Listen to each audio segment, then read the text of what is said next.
24, 10. It's not gonna be on that side. It's all evens. 2409. So 2425 should be that way? Yeah.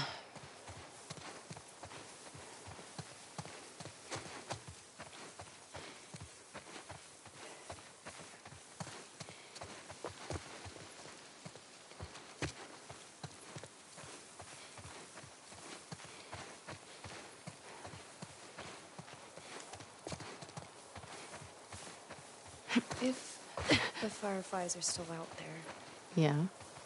what do you think they're up to? I don't know. The goal was always to restore society. I mean, there's all sorts of ways to go about it.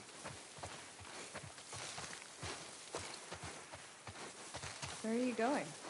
Just a sec.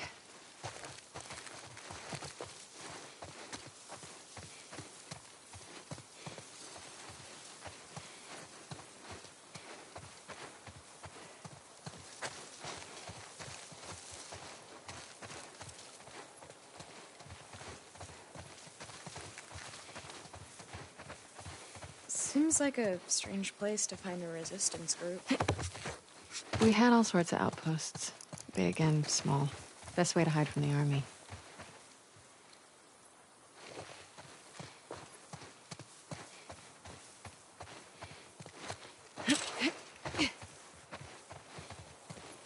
That one doesn't have a number. It's too close to be 2425.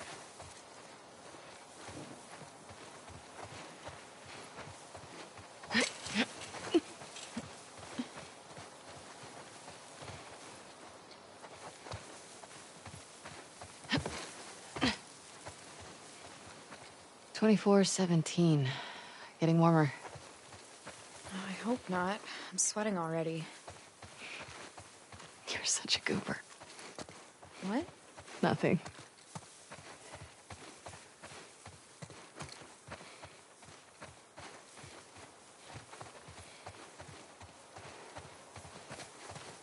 That's weird graffiti. Does that mean Fireflies? No. Nothing I recognize, at least.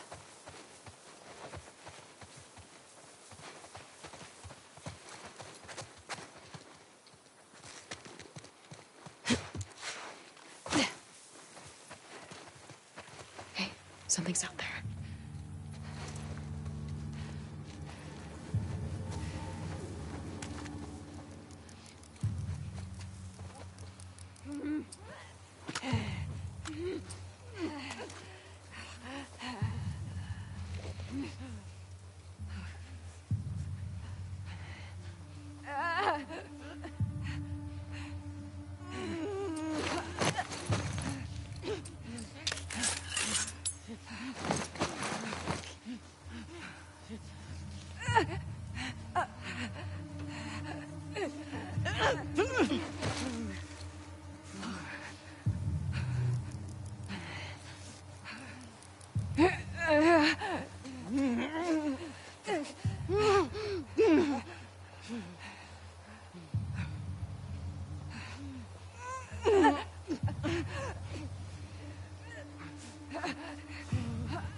Over there.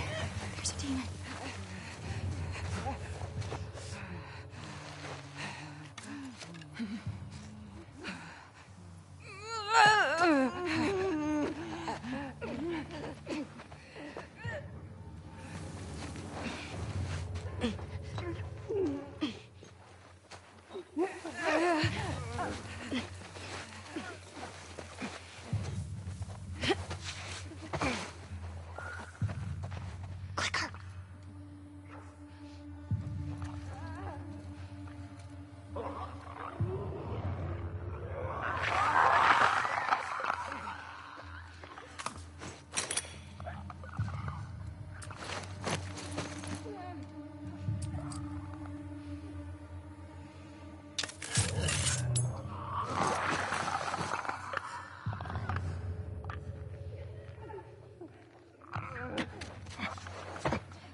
And that's that.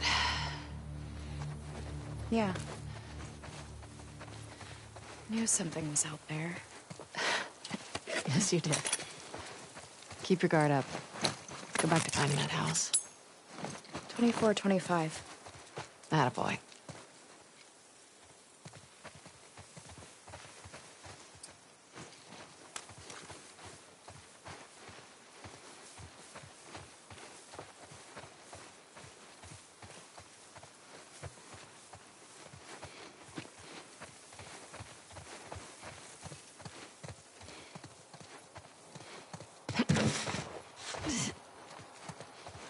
What if we don't find them here? Assuming all the leads dry up, what would you like to do? I don't know. Leave this place?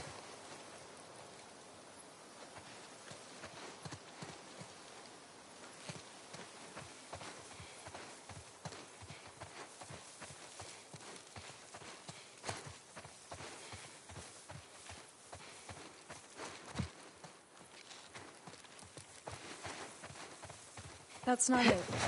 That's 2426. Good eyes.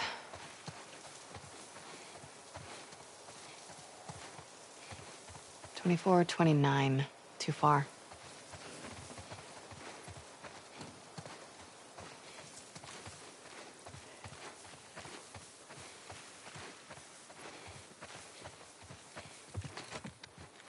I don't see any numbers. Yeah. But 24, 26 is across the street. 2429 is next door.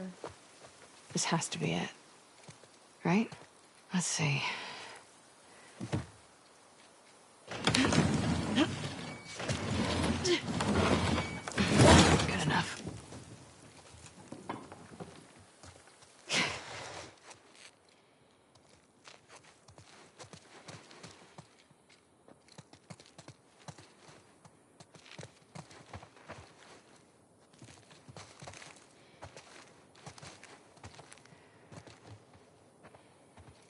This place looks abandoned. Like all the other houses.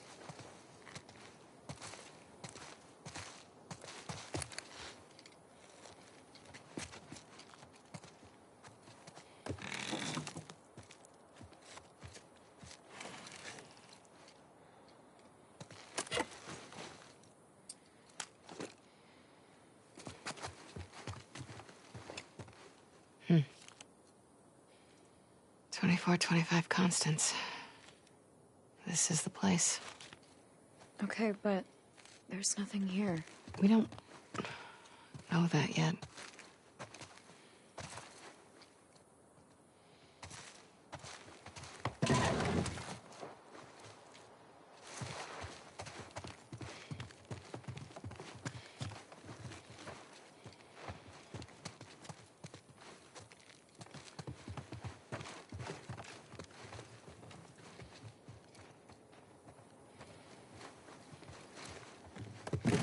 They painted the indoors to look like the outdoors, but plants don't look like that.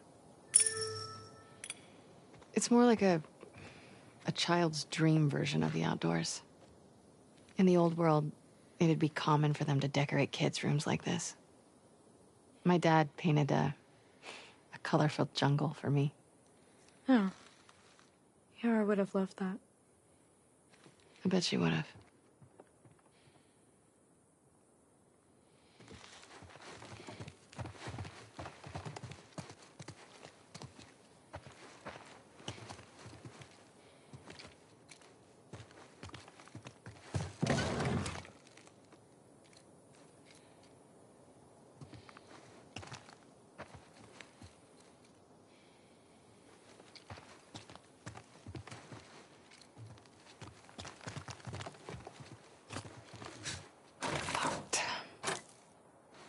Maybe there's another way in? Are you being positive? I'm trying to be helpful. You're always helpful.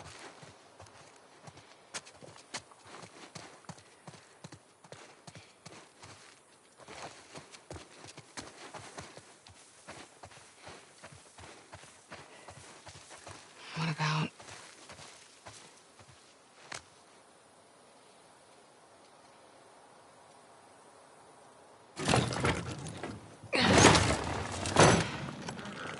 Everything's empty. Yeah, that's the vibe I'm getting.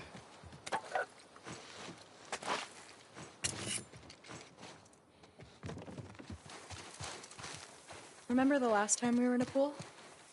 Oh, you mean when we were plummeting to our doom? Yeah, I have a small recollection of it. If it makes you feel better, I also thought we were gonna die. Nada. Is it really nothing? It can't be.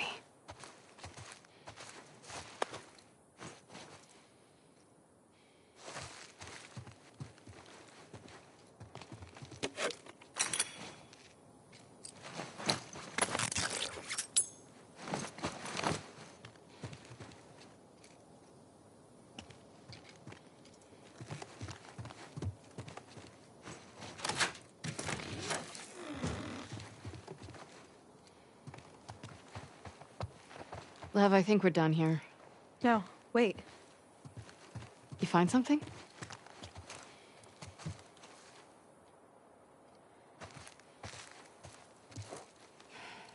Scratches.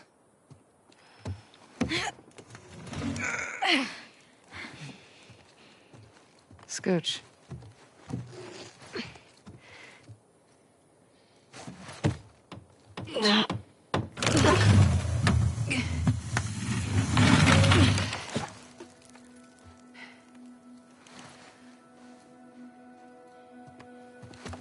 Hello?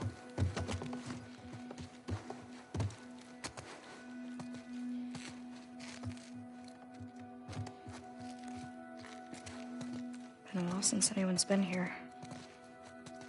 Unfortunately, I have to agree with you.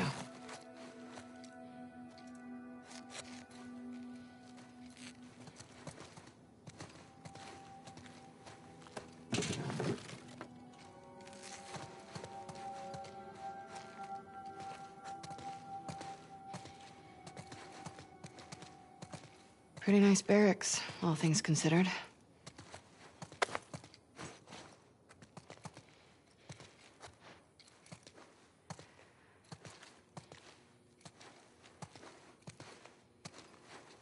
They were here for a while. That's the shower, right? Mm-hmm.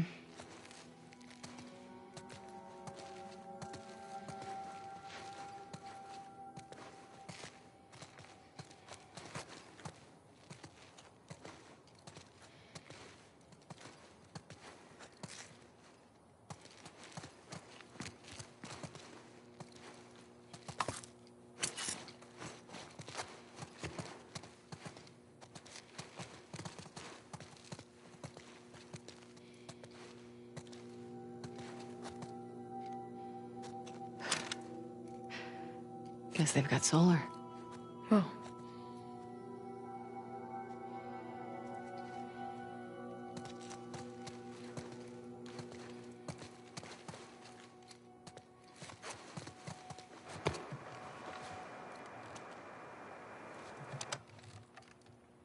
Is this frequency currently in use? This is... Do you see a call sign anywhere? Oh, what? It's a short list of numbers and letters. Fuck it. This is Abby from Santa Barbara. Can anyone hear me? Standing by. Is anyone out there? What's this? Those are frequencies.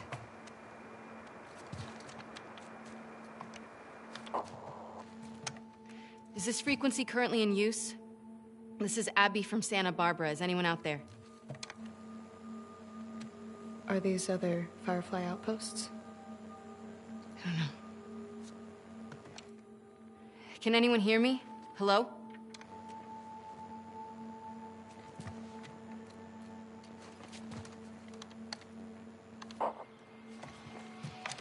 Is this frequency currently in use? This is Abby from Santa Barbara. Hello? Hello?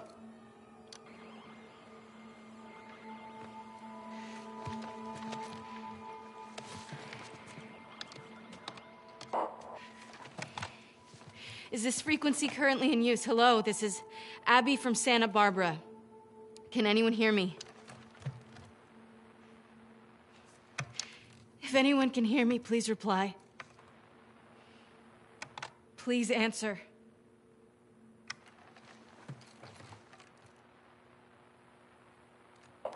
Hi, Abby. We got a clear signal on you. Where in Santa Barbara you calling from? 2425 Constance. We got a tip about a base, but there's no one here. We're looking for fireflies. I'm a firefly. Where were you stationed? I was part of the Salt Lake outpost. Who ran that facility? Dr. Jerry Anderson. He was my dad. Well, how about that? We pulled everyone back from the satellite stations and brought them back here to home base. How many of you are there? We're about 200 strong now, with a few more every month. Owen was right. You're about to get 2 more. How do we find you? Get to Catalina Island. Approach the large domed building in Avalon. We'll find you. Okay. Okay, we'll see you soon. Over and out. Looking forward to it. Good luck, Abby from Santa Barbara. Over and out. Come on, let's get back to the sailboat.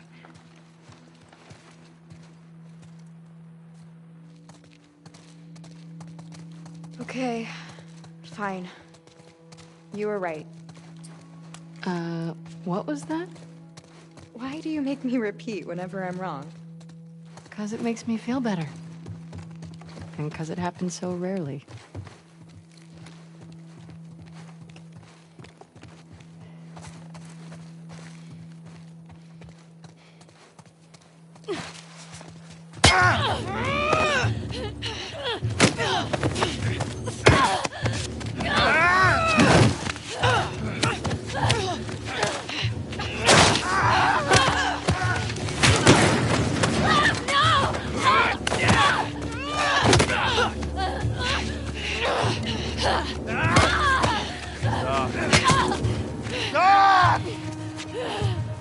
Now. Fire up.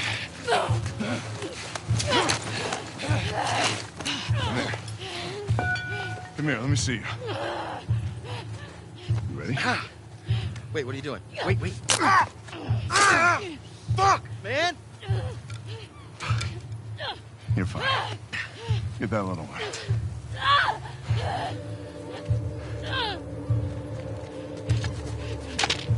Don't you fucking touch him!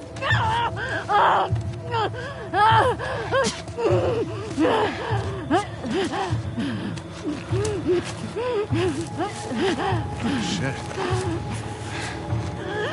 One hell of a catch, huh?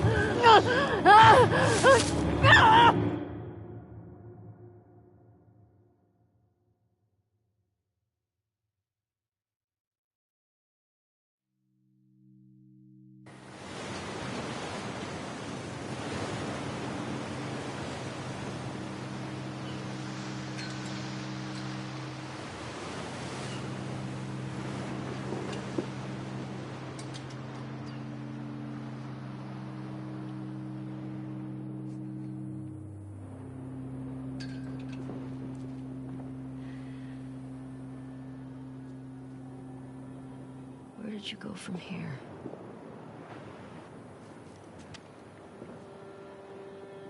Two, 4, 2, 5, Constance. Yeah, that's gotta be it.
How would she get up to the street from here?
This looks promising.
Here we go.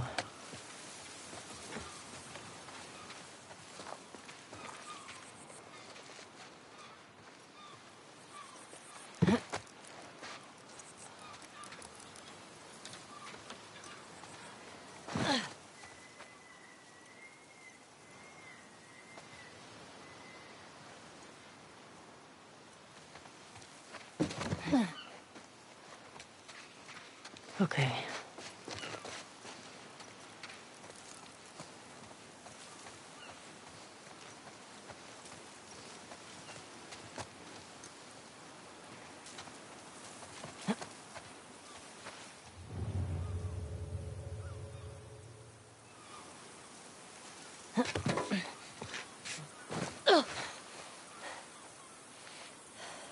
Now what? Mesa Bluff. I'm here, and Santa Barbara proper is that way.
Back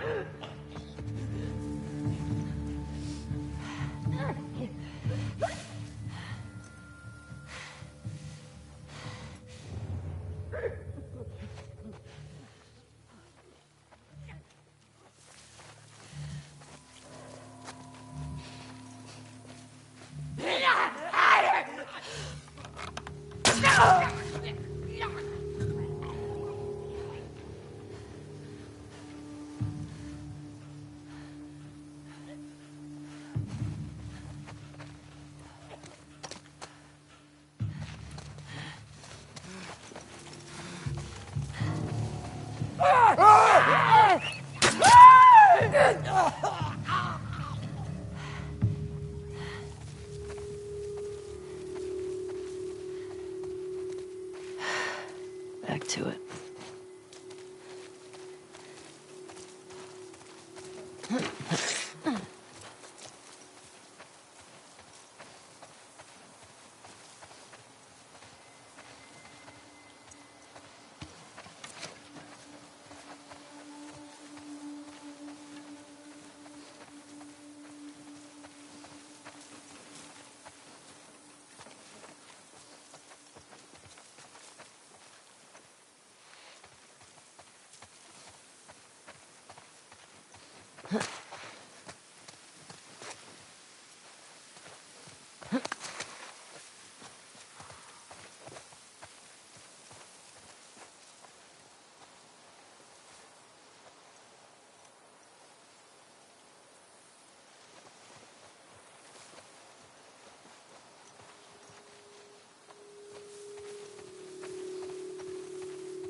There we go.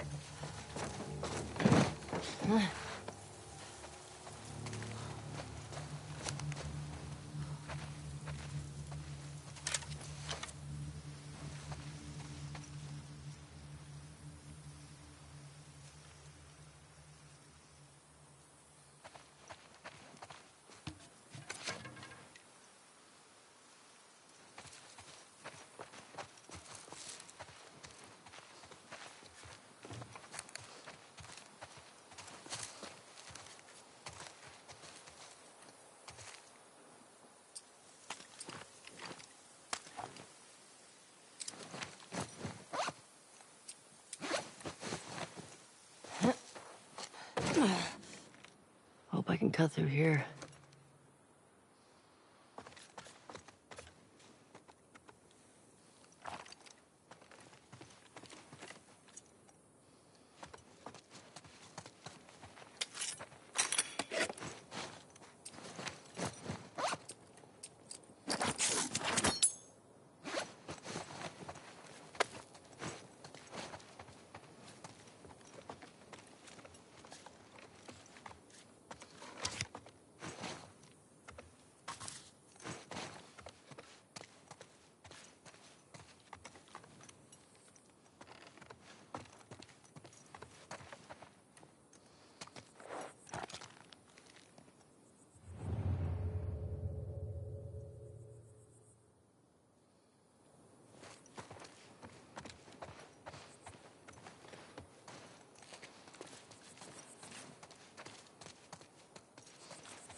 Okay.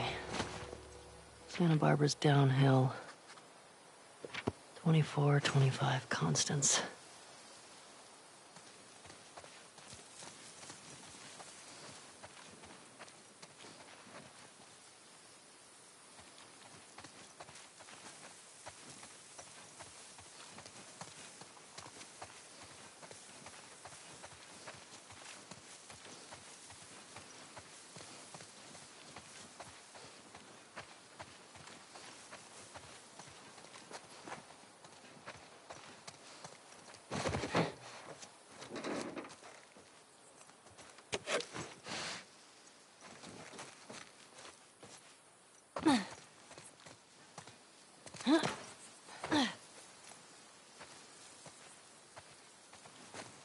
She has to be down there.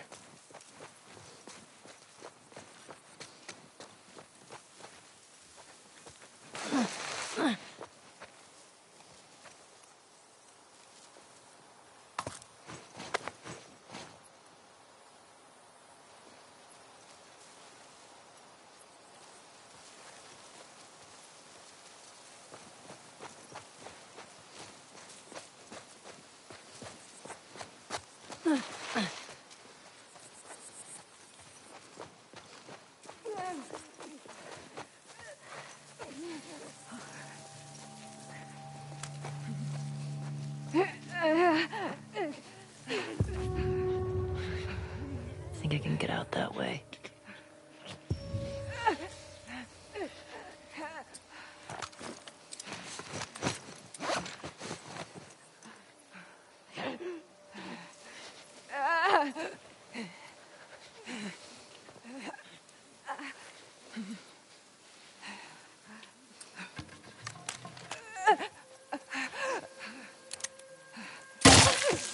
Okay.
Abby.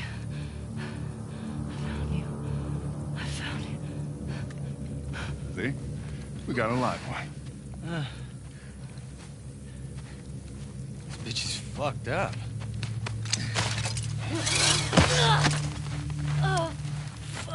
We'd be lucky if she lasts a month. Can we please just say we're done for the day? Yeah. Yeah, get that thing down. Let's reset the trash. Really, man? I mean, is she even worth the trip back? It's not like... Hey, get you? No. I'm good.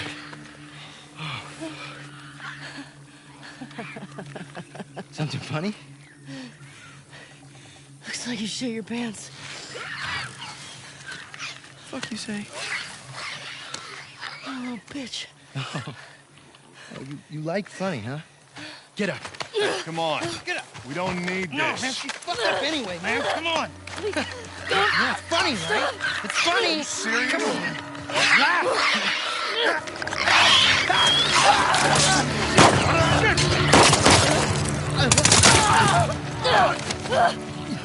Oh, God damn it!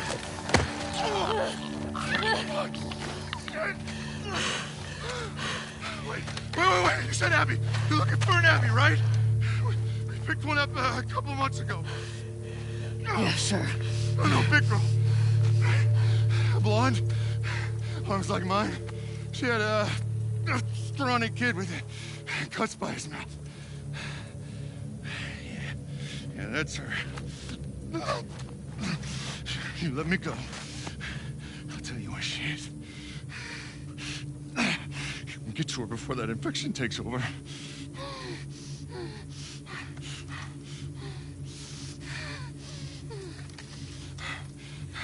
Talk. She's in a holding cell at our camp. Where's that? Head that way till you hit the railroad track. That'll lead you to a resort. We keep them in the tall, round building.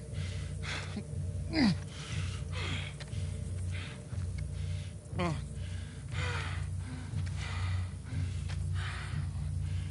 I swear.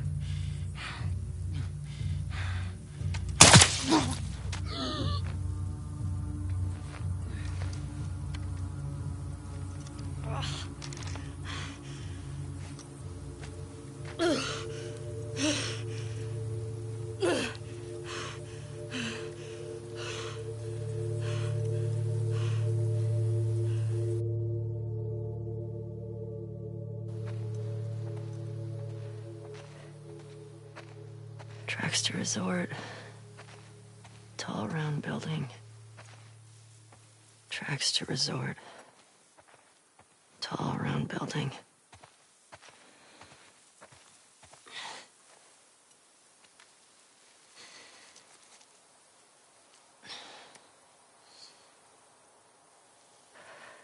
Fuck.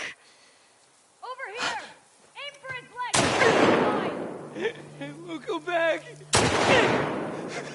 He's got a gun? He's got a gun! Go back! God damn it. Shit. All right.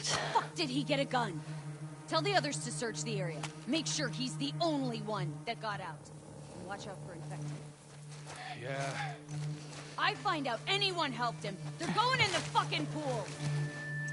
Waste. He was acting up for a while. This is the 3rd this month. You ready to put more people on the gate?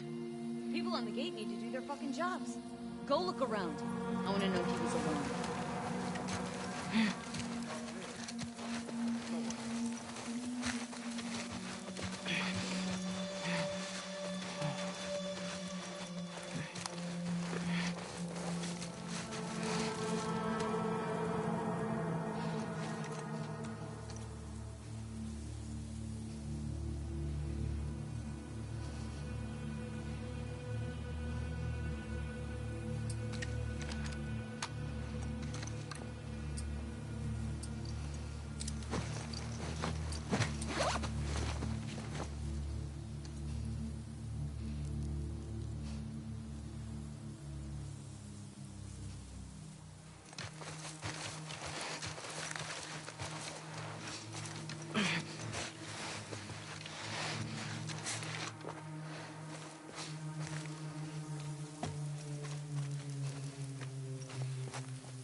You hear that? I'll look into it.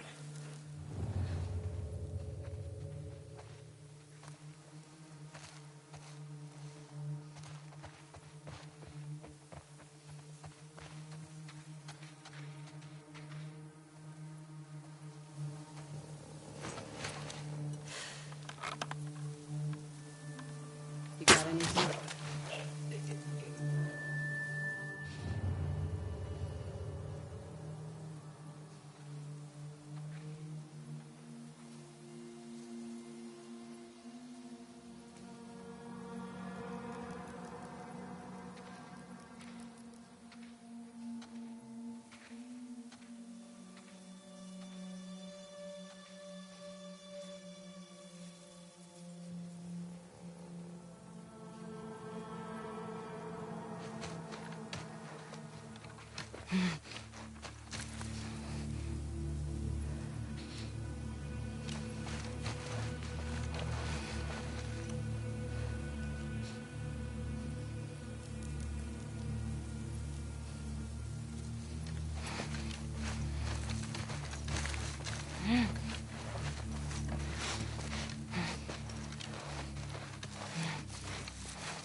Okay.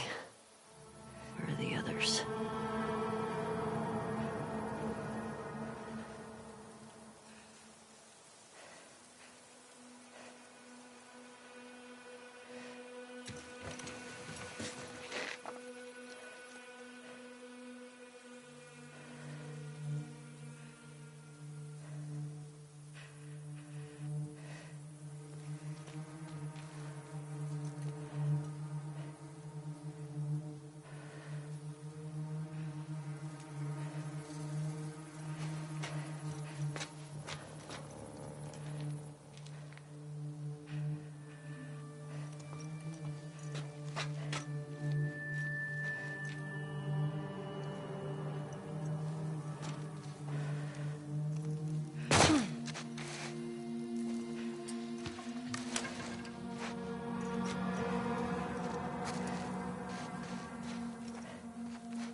Sent?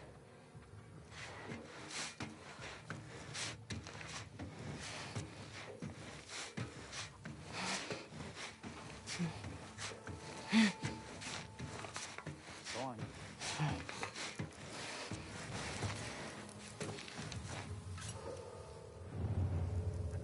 You got something or not?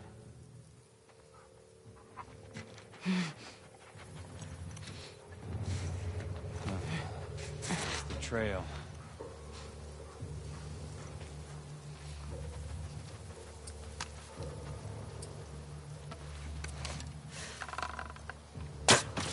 What the hell? Go, boy.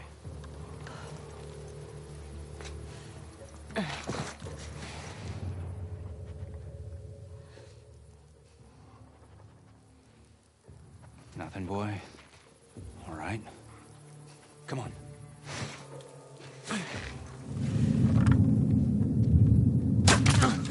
Good.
Group.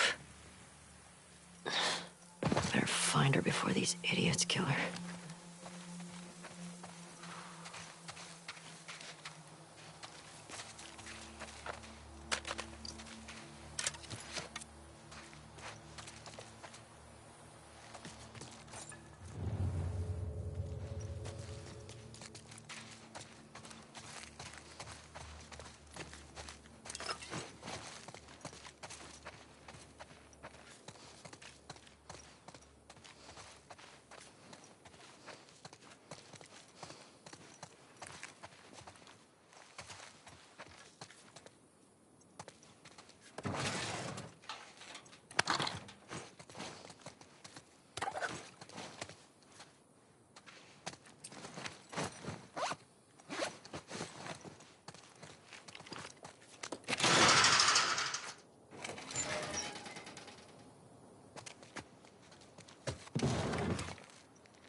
Shut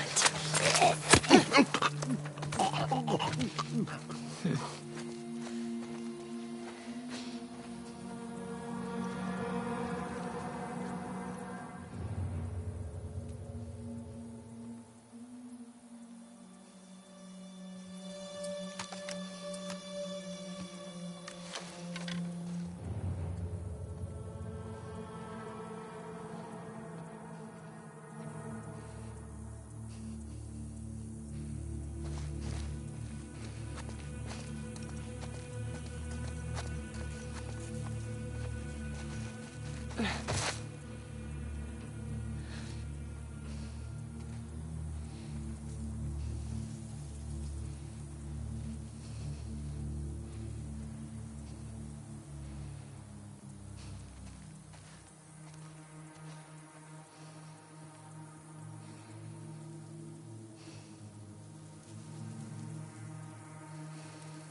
You might have something.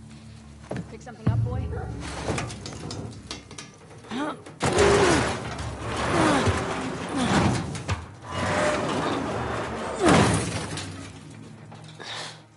better find her before these idiots kill her.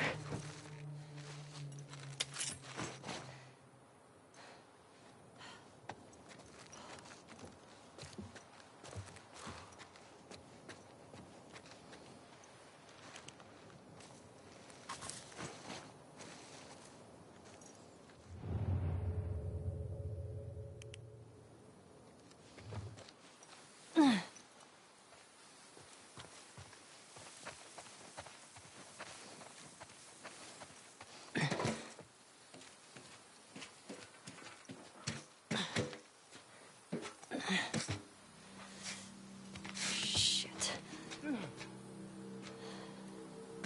Let's move! Oh, God. That looks like a tall, round building.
How do I get in there?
Hello.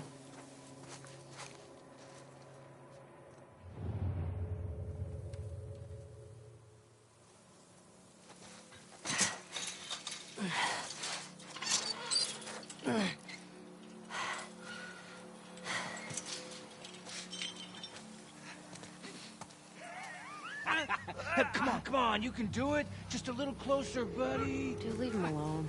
He can't feel anything. Fuck that. I promised him I'd do this to him. This is such a fucked up hobby. Bet you wish you didn't try to escape now, don't you, Anthony?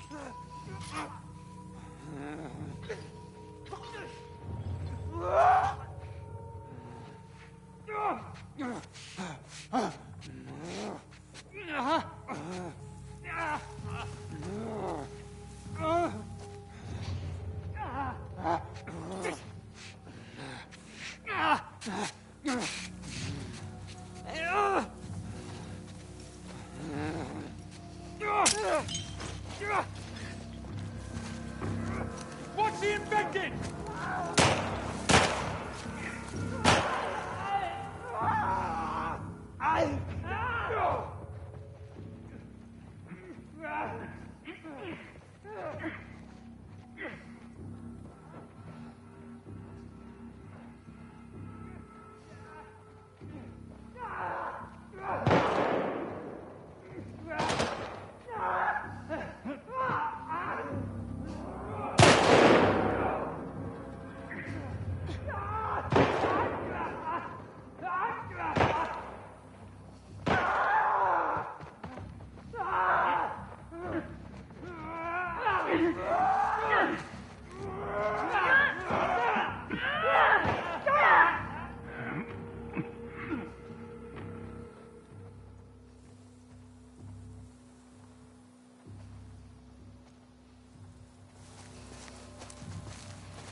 Quiet.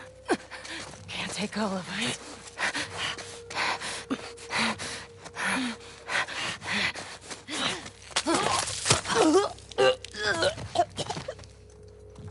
What the hell?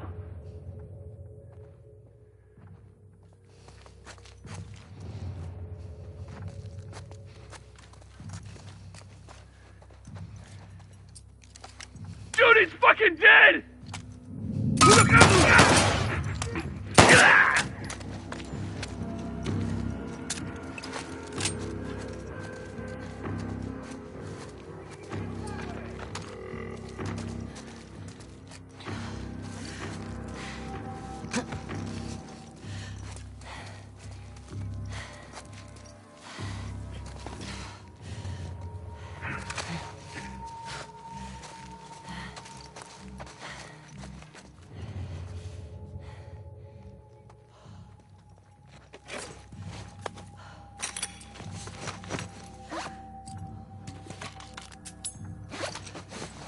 What have we got, guys?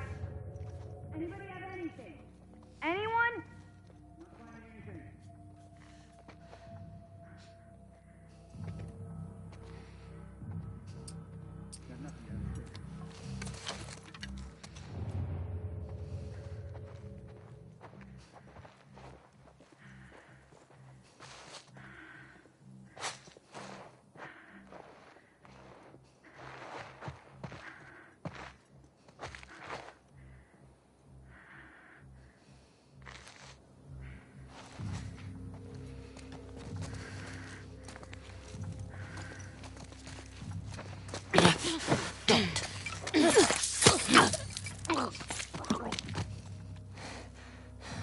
Next.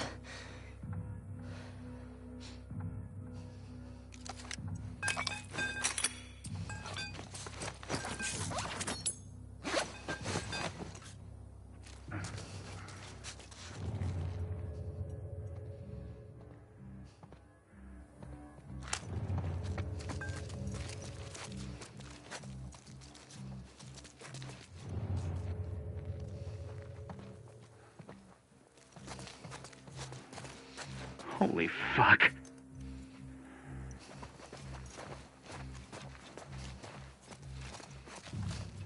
They got another one! Shh. Quiet.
Okay.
Tall round building. There it is.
All right.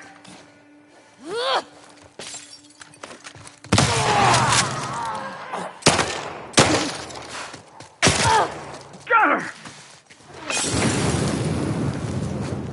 Cole, push in. Yeah.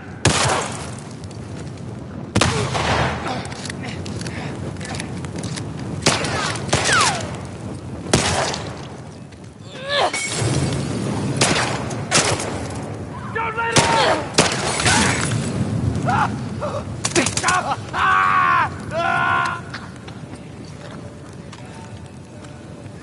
Keep up the pressure!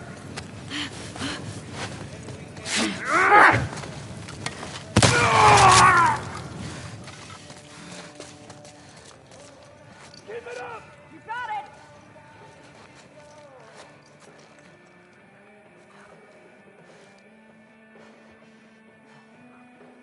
Here! Here!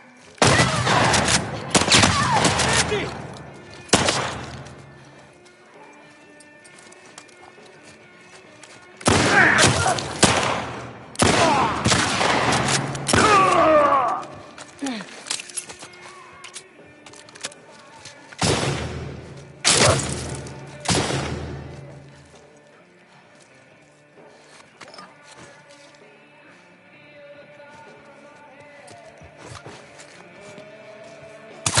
Oh no!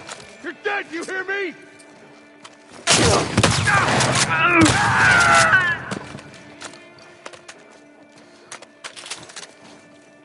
Thought I talked over there.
We've been hit.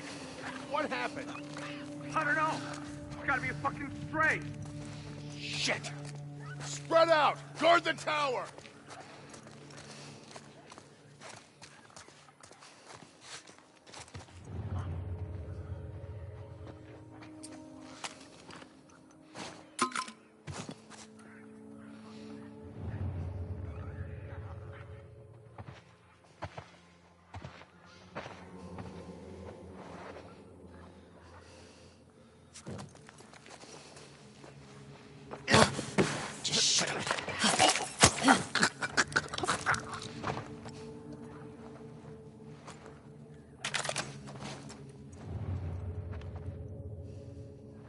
Todd? I'll see what's up. I got your back.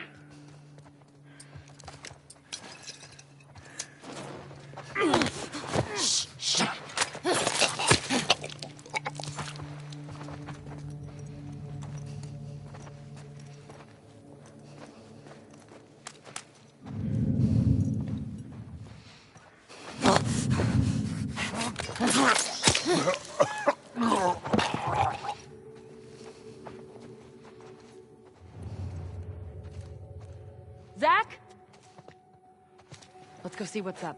I got you covered.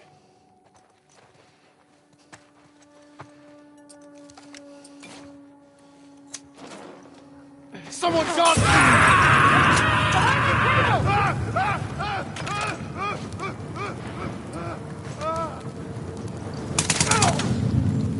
I got her! In that building!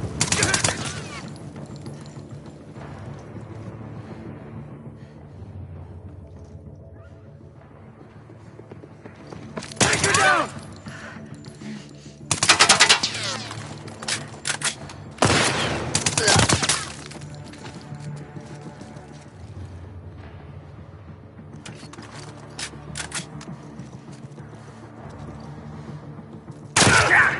Look alive! She went that way!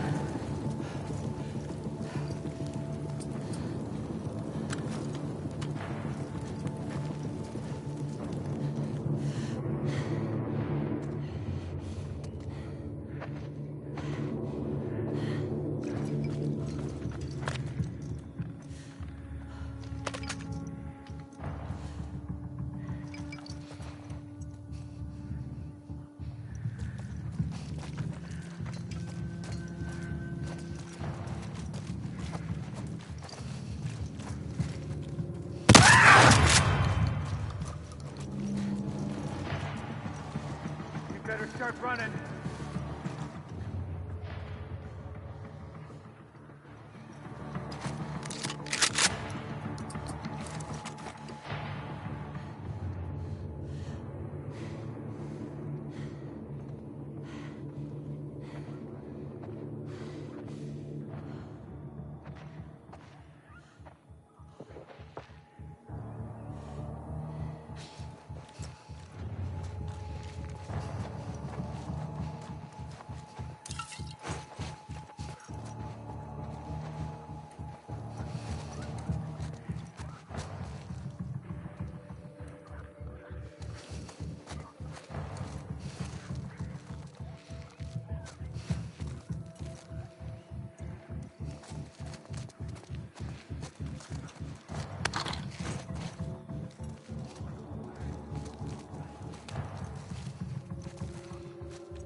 Almost there.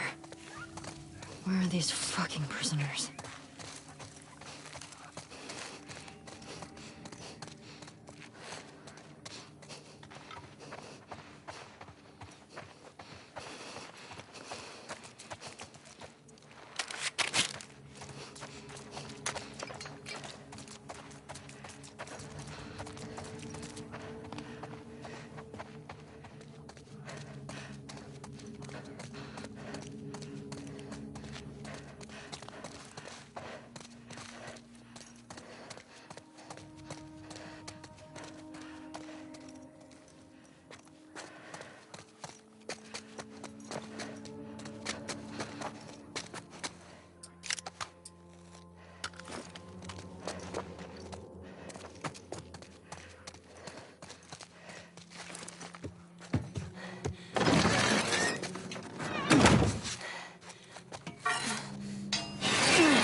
Come on, let's go. Hey, where's Abby?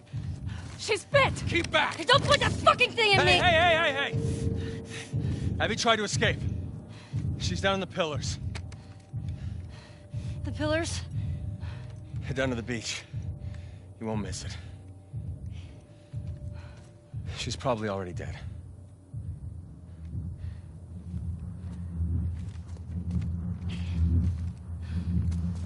Come on!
To the beach.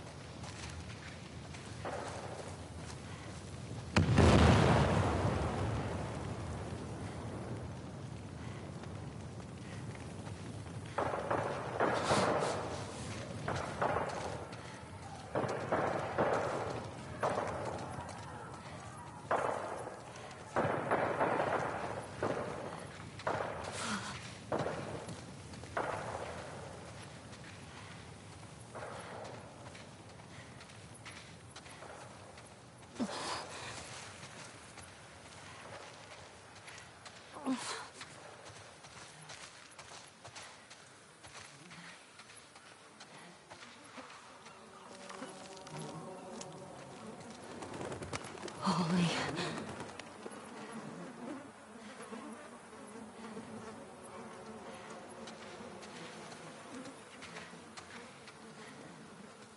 Abby?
Abby.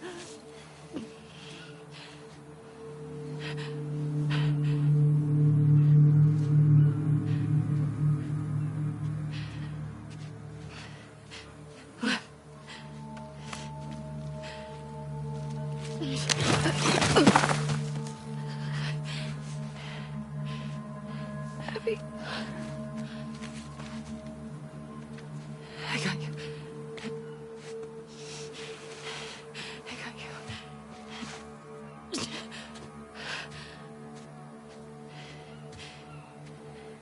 They're both this way.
I can't let you leave.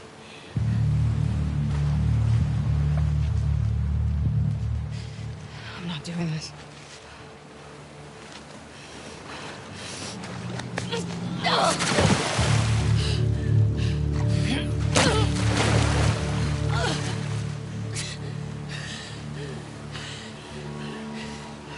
No.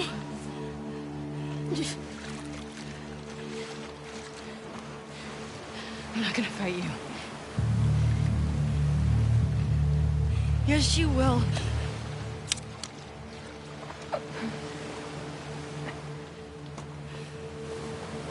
He's not a part of this. You made him a part of this. Okay.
No. Just take him.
Hey.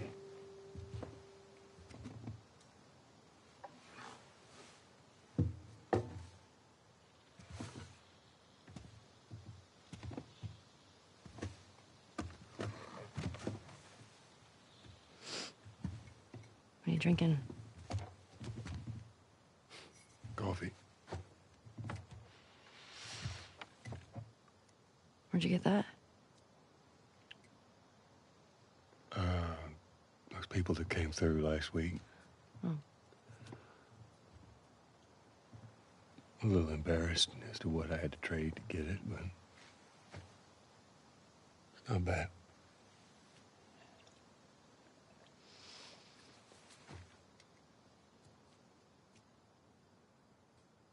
I had Seth under control. Yeah, I know. And you need to stop harassing Jesse about my patrols. Okay.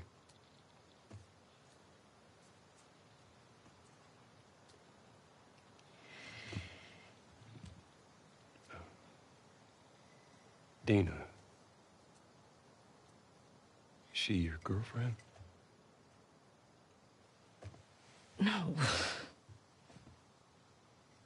No, that was just one kiss. It doesn't mean anything. I don't know why she did that. But you do like her.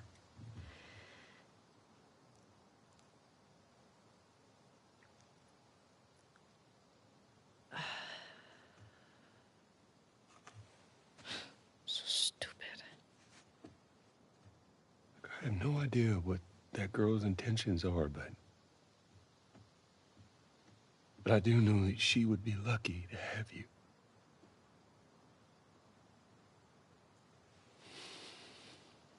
You're such an asshole.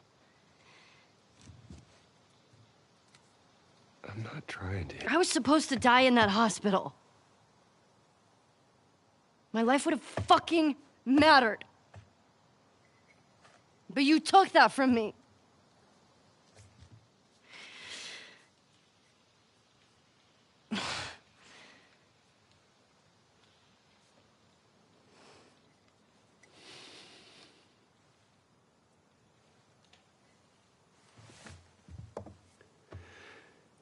If somehow the Lord gave me a second chance at that moment,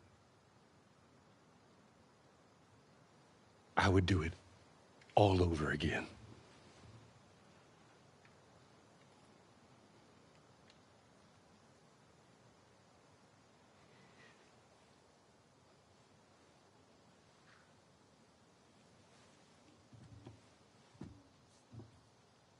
Yeah.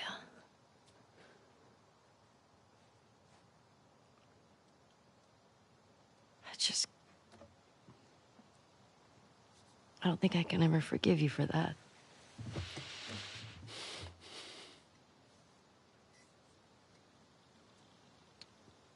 But I would like to try.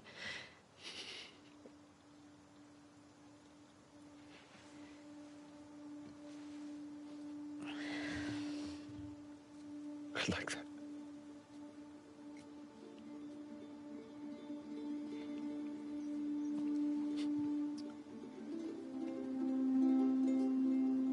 Okay.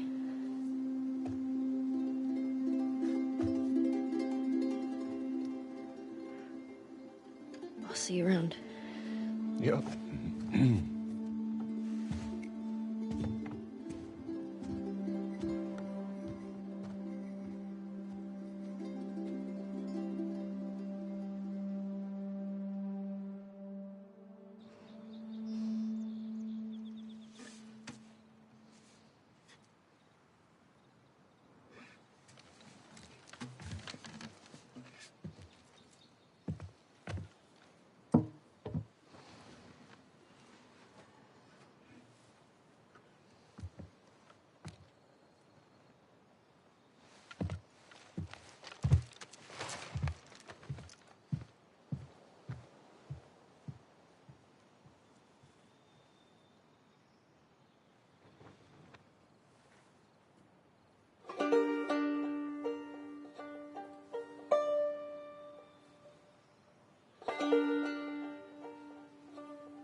You're about to play an unfinished level from The Last of Us Part 2.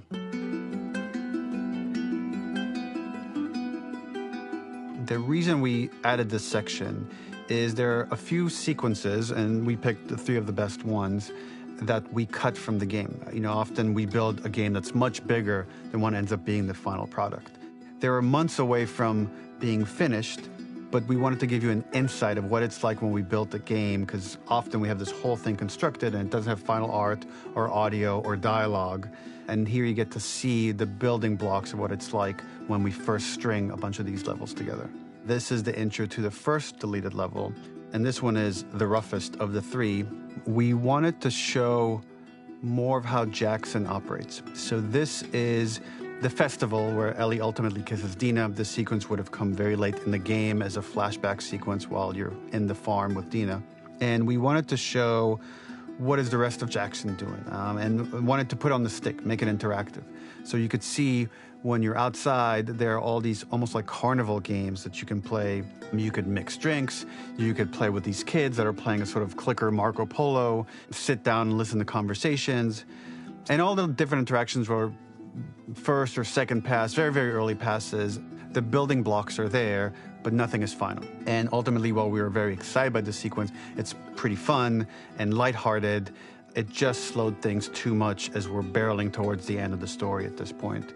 So again, reminder, rough, missing audio, missing animation, missing gameplay tweaks, missing dialogue, but pretty representative of what it would have been. So enjoy.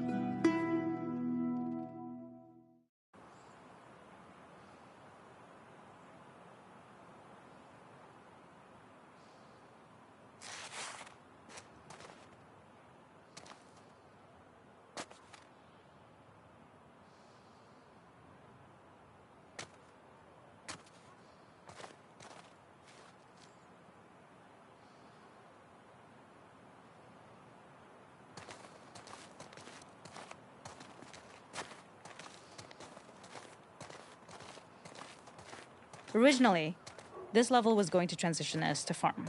We would go all the way through to the dance, where Ellie and Dina share their first kiss. Then we would play through farm, and when Ellie plays the guitar at night, she would remember the Seth incident. So, the opening for this was a little tricky. We needed it to match at least a little what you might expect emotionally coming from prior beats, because we were already purposefully disorienting you in time and space. Remember, you just came from this huge fight. To jump straight into it would have been a little too jarring. After some back and forth, we rooted it in Ellie's nerves, calling back to her hands shaking in the theater. But this time, for a much more innocuous reason we'll find out later. She's nervous because she has a crush on Dina, who is the only reason why she's here at the dance. Something we really wanted to do was highlight the way their lives had turned upside down since she went down this path. We had this idea of recontextualizing all of our usual gameplay mechanics that were designed for really violent ends. The workbench, door bashes, throwable weapons, and even the infected, which is my personal favorite. Peppered throughout the level are moments of levity or shared history, all the while seeing how happy and mundane they all were before her huge revenge odyssey.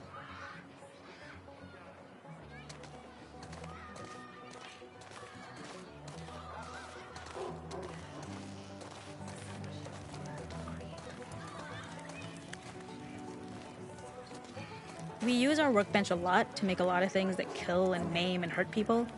Here, we had the silly idea of using the same feel, harkening back to the same animations, using the exact same UI to instead fix a drink.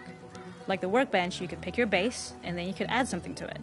And at the time, we had some different reactions from Ellie based on how strong you chose to make the drink.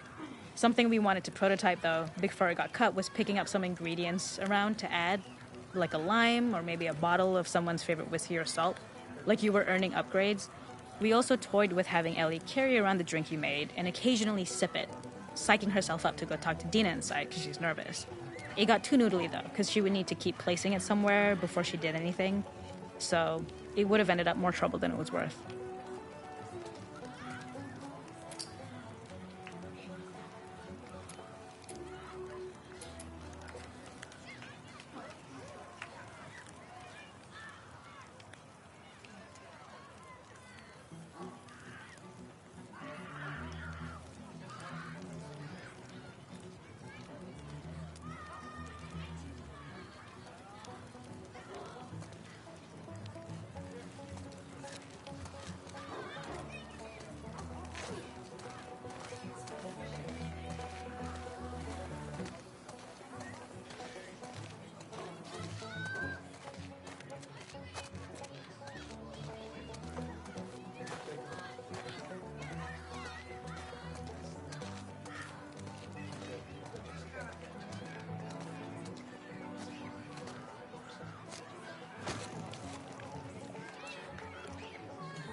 The makeup artist is pretty simple.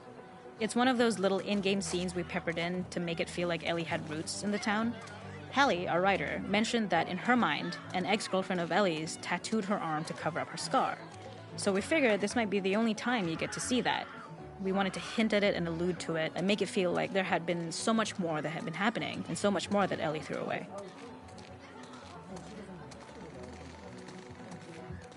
It is not a festival without one of these throwing games. This one, of course, uses our throwable system where you're often chucking explosive things or stunning things, but for a more wholesome purpose, although some people take this game really seriously. A fun aspect of this is if you did well, you could win a toy here. Ellie would place it in her pocket. If you had done this, you'd find the toy with JJ, the baby, later back at the farm.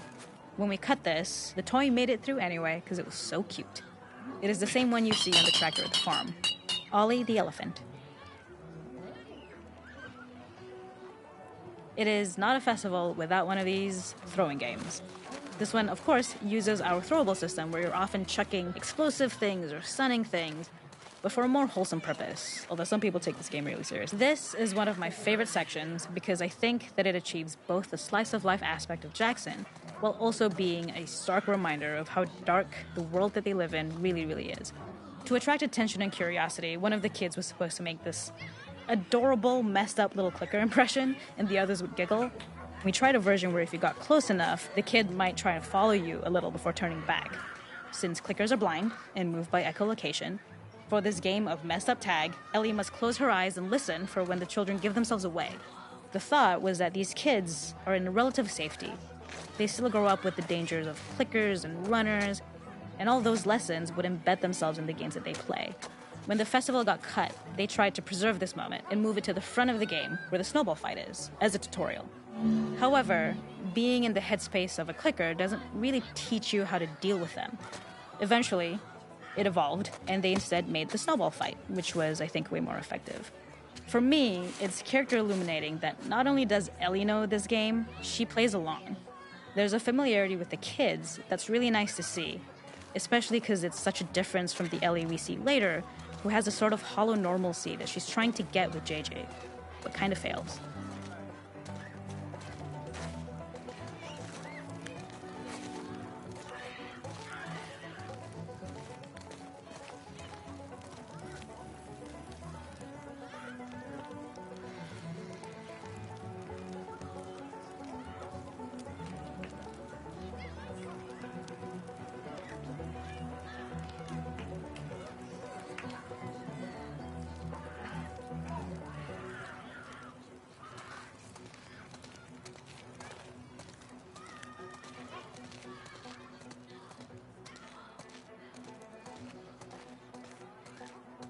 There's a hidden spot at the back that was just a bit of fun.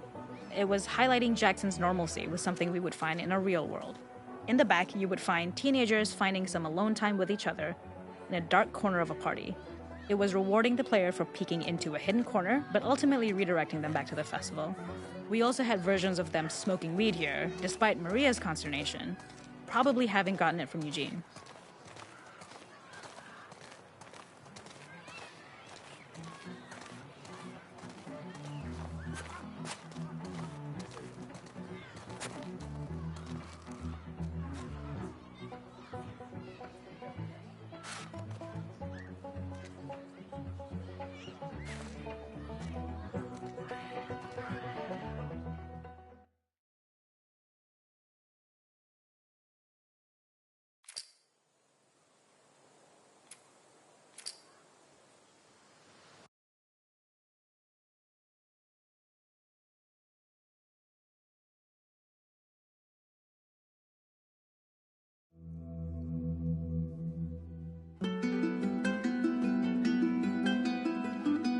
In this second deleted level, which is an extended sequence of the sewers in Seattle, this comes on the heels of where Ellie goes into a building and she survives an attack by stalkers and gets thrown out of a window and gets swept away by the current. And then we cut this section that used to be there in the final game.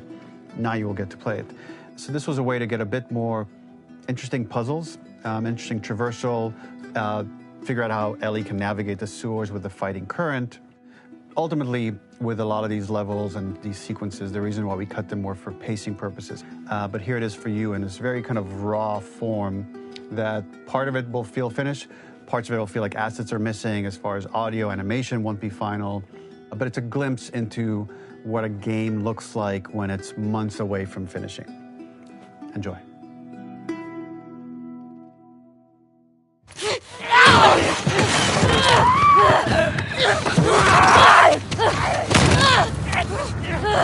Get off of me!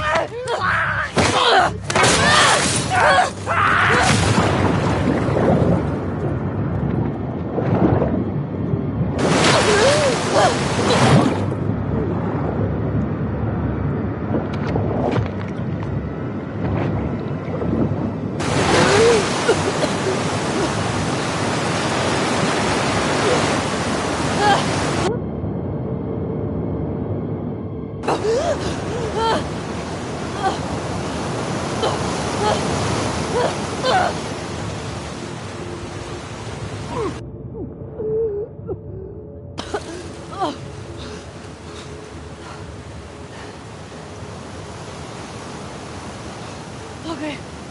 Okay.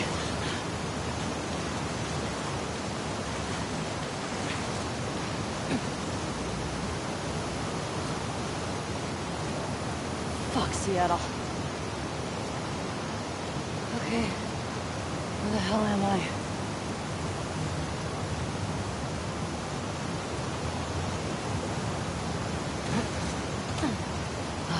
The ladder acts as an immediate goal for the player, but being able to climb out is not going to be so easy. To keep levels interesting and engaging, we alternate between positive and negative values the player experiences. Here, it's a positive to have found a ladder, but then a negative to discover it's not the solution. But then another positive to identify the next short-term goal of the doorway. By alternating between these opposing values, we give players what they expect, but not how they expect it.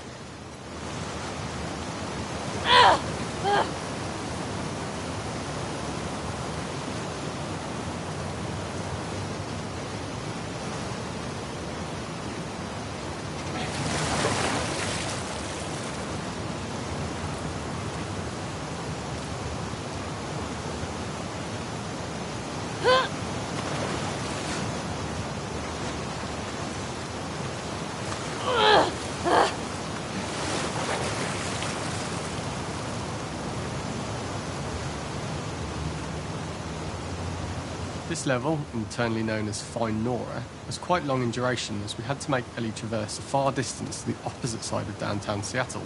The sewer section was originally longer than what we released the game with, approximately 10 minutes more. This was one of the few areas of the game that used water flow as part of a traversal puzzle.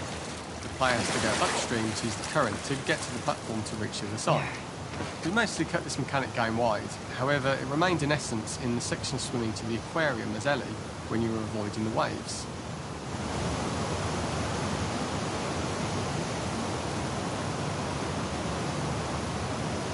When players reach the doorway and enter into the room, they are faced with a dead end.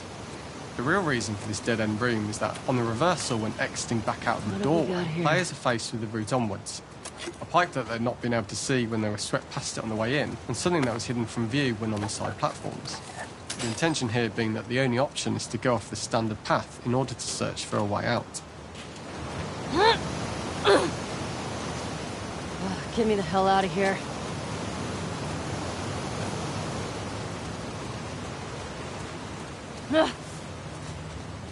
Throughout the rest of the level, we also used light to indicate to the player that they were heading in the right direction. At each turn, however, we blocked the direct route forward. Players would know that they just have to keep finding alternative paths, promoting those feelings of being desperate and trapped. We slowly introduced the player to consider climbing into smaller pipes and crouching in these tight spaces. This is to slowly build up to and encourage the player to climb into such a small pipe that they have to be crawling on their stomach. Just keep going up and out. Which is something that the player previously may not have recognised as a playable space, let alone the desired route they need to take. We added a tiny space just to reward the player's exploration with a pickup item, and we made sure it was something that made sense that you'd find in this area. A canister and all the garbage that had been washed into the sewers from the surface.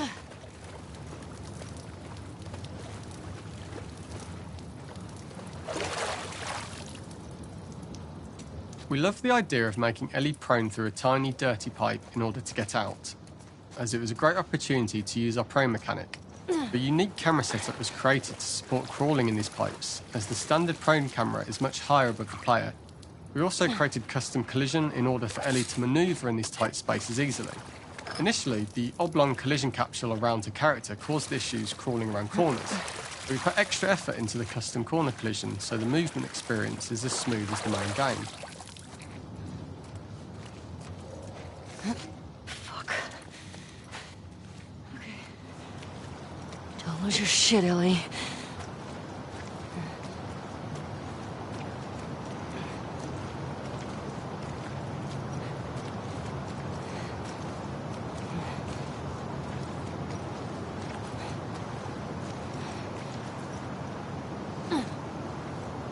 In order for the player to feel cramped, claustrophobic and desperate, we'd been enforcing the traversal mechanics that allow for a tight environment which promote these feelings. We introduced the use of the squeeze through so that we can keep the player feeling enclosed and tight, but without repeating the same geometry. Here we change from low ceilings with wider walls to high ceilings and tight walls to change up the spatial pacing and keep the level from repeating itself.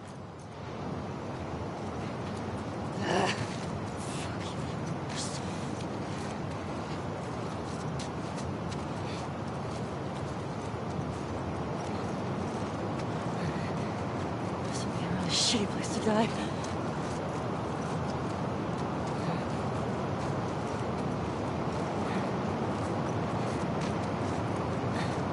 Originally, we had the waterline much higher here, so players had to swim through this tight tunnel. However, from watching user test feedback, it was occasionally causing people to discount the route entirely and turn back on themselves. So to avoid any risk of this happening in the final game, we present a lower water level so the tunnel is easy to see and commit to using. Although this isn't as impactful without the prone swim, it's the better decision as it means a smoother experience for the player with no backtracking frustration. As we surface from the water and over the crest of the slope, we reveal what is further in this tunnel. A clicker that has sprouted and the fungus has grown on the sides of the pipe.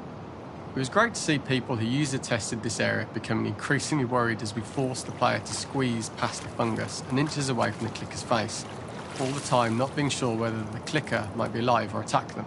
Although we aren't as cruel as to force a clicker attack in such close proximity, we do have a payoff for this moment.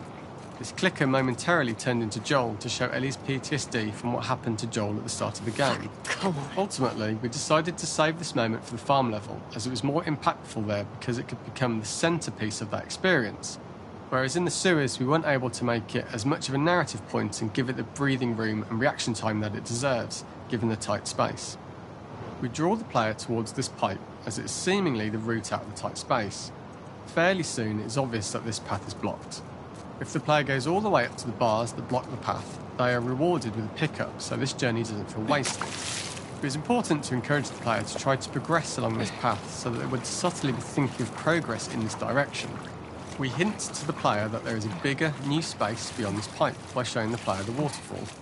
This helps players consider the other route where they don't know how far the tunnel is or whether they'd make it.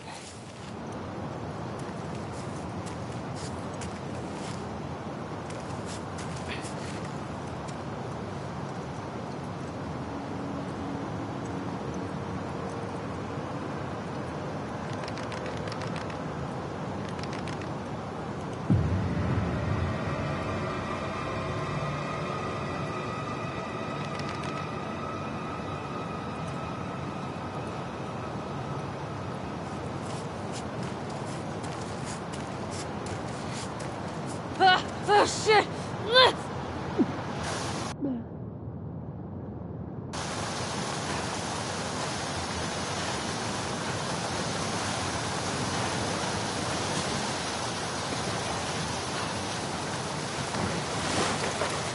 For the final section, we eventually opened you out into a wider area as you traverse through such tight spaces leading up to this. So changing the environmental pacing makes it begin to feel like we're coming to the end of Ellie's ordeal. An earlier iteration used the current that we'd shown at the start for a slightly tougher traversal puzzle to conclude the sewers. The ladder was clearly visible from most of the area, but the player was faced with a fast-flowing torrent of water they couldn't cross. If the player attempted to jump into the water, they were not able to swim across the ladder due to the water's speed. But instead, they had to traverse the pipe running along the top of the space in order to get across the water.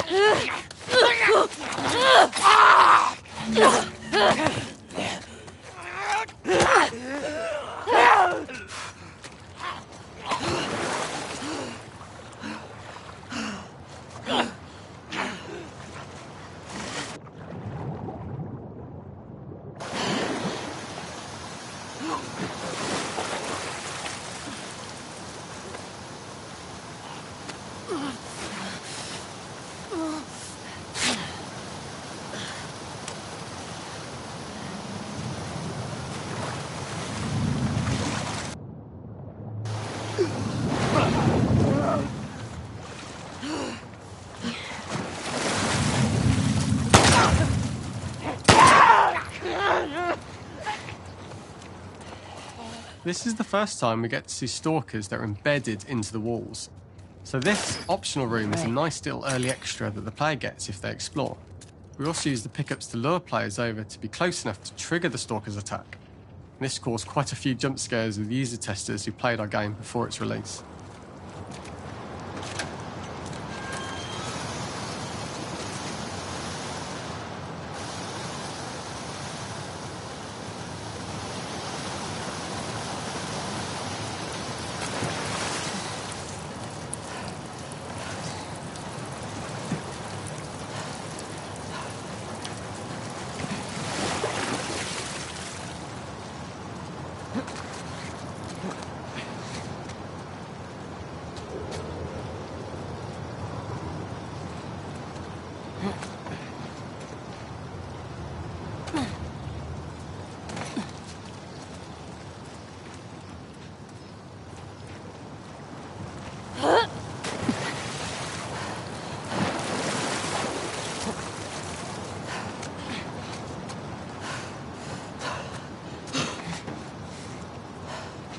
Using this pipe was retained in the iteration we shipped with, as it's the last of the extreme methods Ellie has to undergo in order to escape the sewers, and what she will go through in her pursuit of revenge.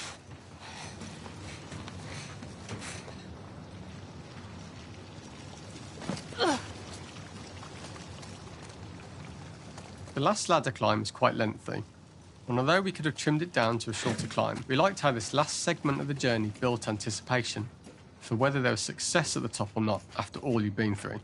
Ultimately, the ladder exits out into the subway station, which is how it connects in the final game. Ellie then has to find her way to the hospital from here, crossing paths with the Scars for the first time.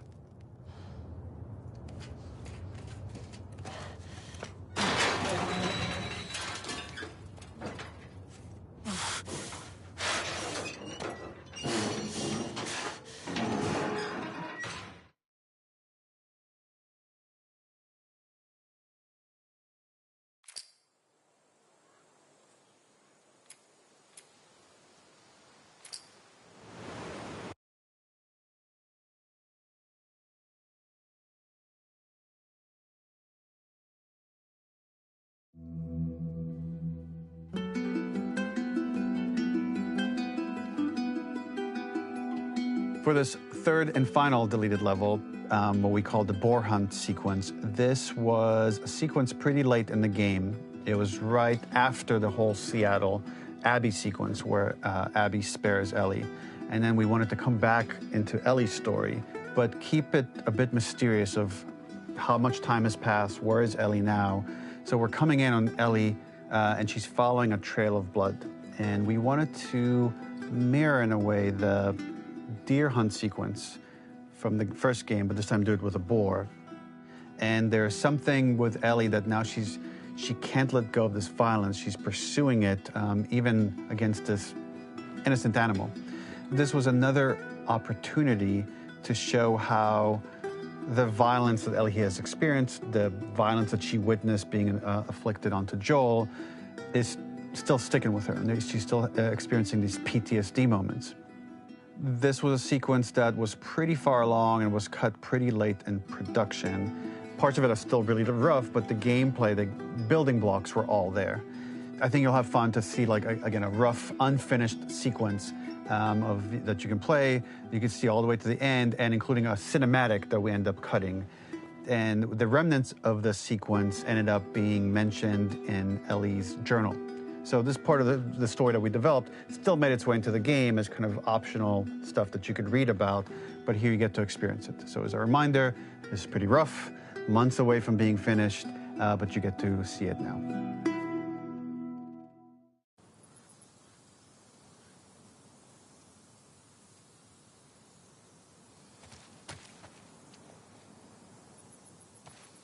Where are you?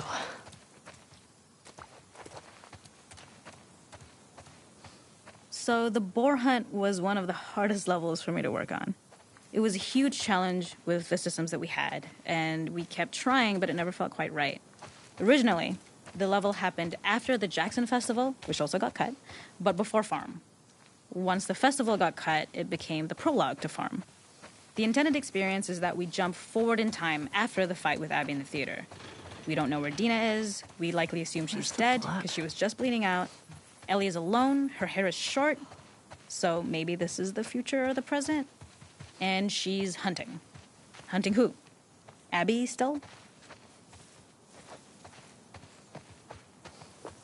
I lose it.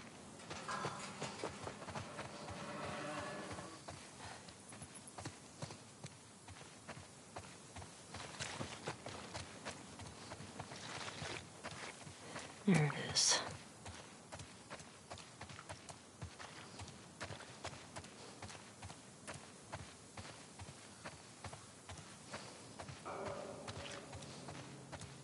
In early iterations of the fight, it was more arena-like. The player slowly whittles down the boar's health. Ellie gets more visceral and more vicious. We get a little worried about her. As the boar gets weaker, more panicked, more feral, and we start feeling sympathetic to the boar, was the hope. In all of these iterations, especially of these wider areas, it required custom AI and scripting to make sure it continued to feel organic as an animal, but we really needed it to do specific stuff. It needed to be able to close distances really, really quickly.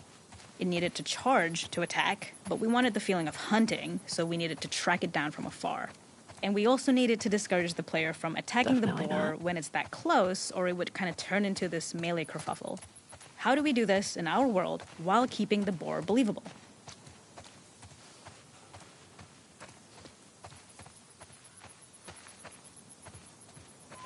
We must have gone through 5 or 6 iterations of the boar fight and all, and every single time it changed pretty drastically. We split it into clear phases, where one was like all long range. We tried another where you're getting close and you get the jump on it quite literally. You're jumping off of a rock to attack it. And then finally, we tried a bunch where you almost sort of go around a bunch of trailers and try and wrestle it. We uncovered after some time that taking down a boar over several phases felt very laborious and a little dramatic. It was comically long. It felt too boss-like, a little too gamey. We decided to cut the first few phases, and we opted for a cold open after the boar had already been hurt off screen. So that allowed us to focus on feeling like we're closing in on prey and to introduce the boar when it was at its most dangerous. Already hurt, already feral, much too close for comfort. And so the thinking was it would bring us more into Ellie's mindset. Is this really hunting for food, or is she hunting for some other reason?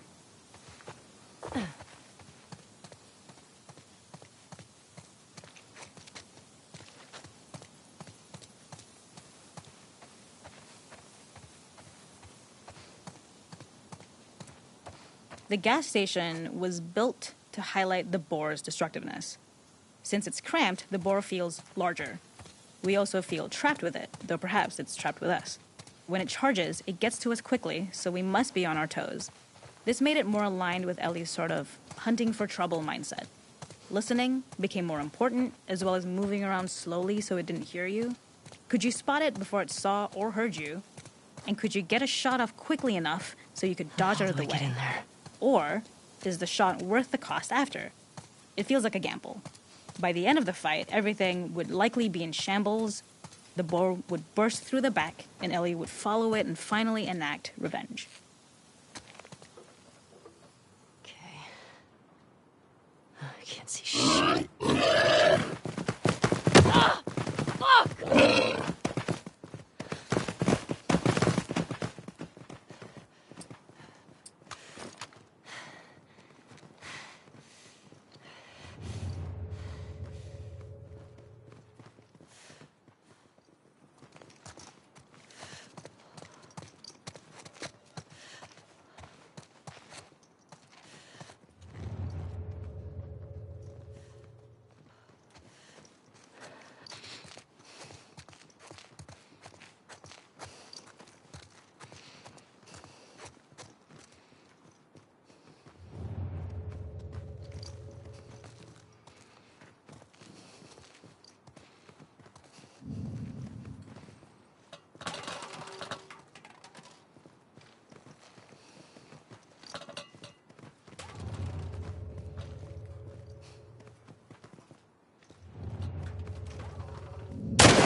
got you.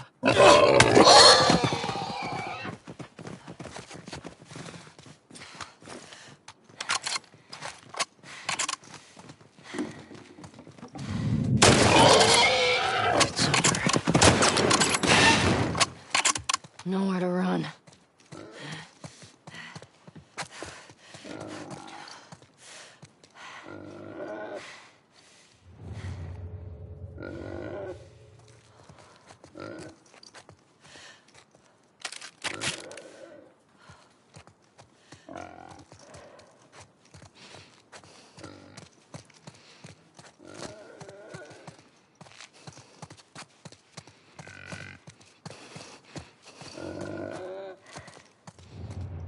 The boar kill was supposed to be anything but glorious, with the boar whimpering at the back of the gas station after Ellie's relentless.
Okay.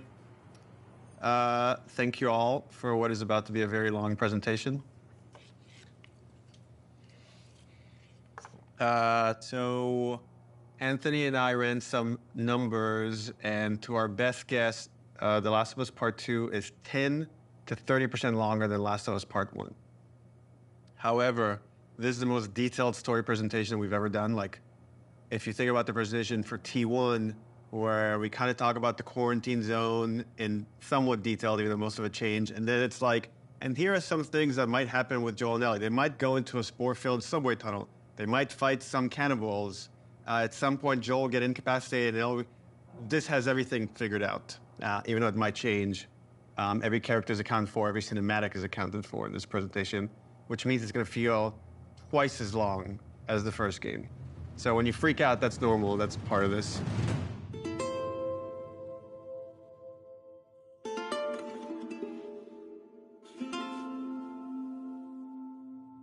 Oh, this is about an hour and a half to 2 hours, so hopefully you got your pee break. Okay. So we open on 15-year-old Ellie. This is a few weeks after the events of the first game.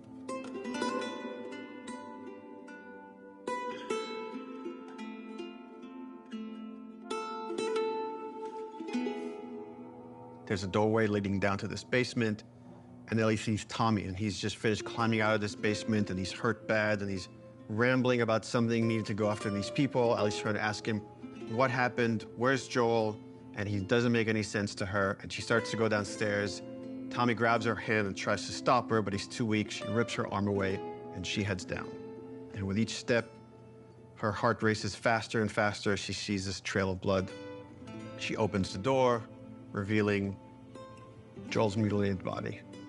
And then shock just sets in, and she screams and tries to grab his body, and Dina comes and rips her away, and on that cacophony of sounds, silence.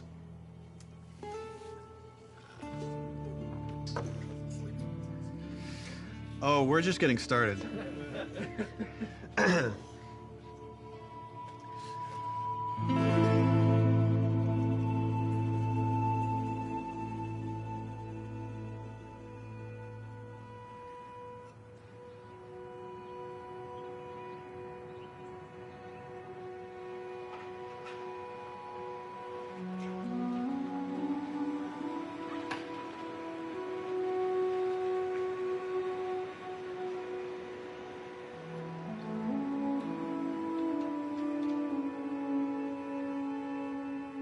I've been working on this game since we finished... Well, really, been thinking about it since we finished The Last of Us. So many people were like, Last of Us 1 is so perfect. It should never have a sequel. They shouldn't make a sequel. They're like, oh, it wrapped up super great. But I think actually, if you look at the ending... Swear to me that everything that you've said about the Fireflies is true. Ellie is accepting a lie. I swear. Okay. She has a very good bullshit detector. She knows something doesn't feel right, but I think is too scared at that point to ask. How long can you really live with accepting a lie like that? The Last of Us feels like an origin story for this survivor in this post-apocalyptic world. Seeing like how Ellie has become such a strong, unique character, it really felt like, you know, if we were to do a sequel, it'd be a shame for it not to focus on her. Move the fuck out of the way. Yeah, once we're done with this whole thing, I'm gonna teach you how to play guitar. Yeah, I reckon you'd really like that. What do you say, huh? Joel, he's gonna teach Ellie to play guitar. That always felt like that's just this like unanswered promise that like was kind of lingering at the end of the first game. We did this thing called One Night Live, where we had the actors come on stage and reenact certain scenes. Say we get you to the Fireflies. What happens next? Marlene, she said that they have their own little quarantine zone, and that doctors are still trying to find a cure. I wrote this new scene that takes place after the ending of The Last of Us, but it was only shown to people in the audience. Like, we cut off the stream right before we showed them the scene.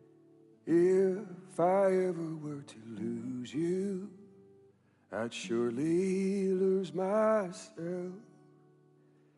Try and sometimes you'll succeed to make this man of me. Our future days of you and me.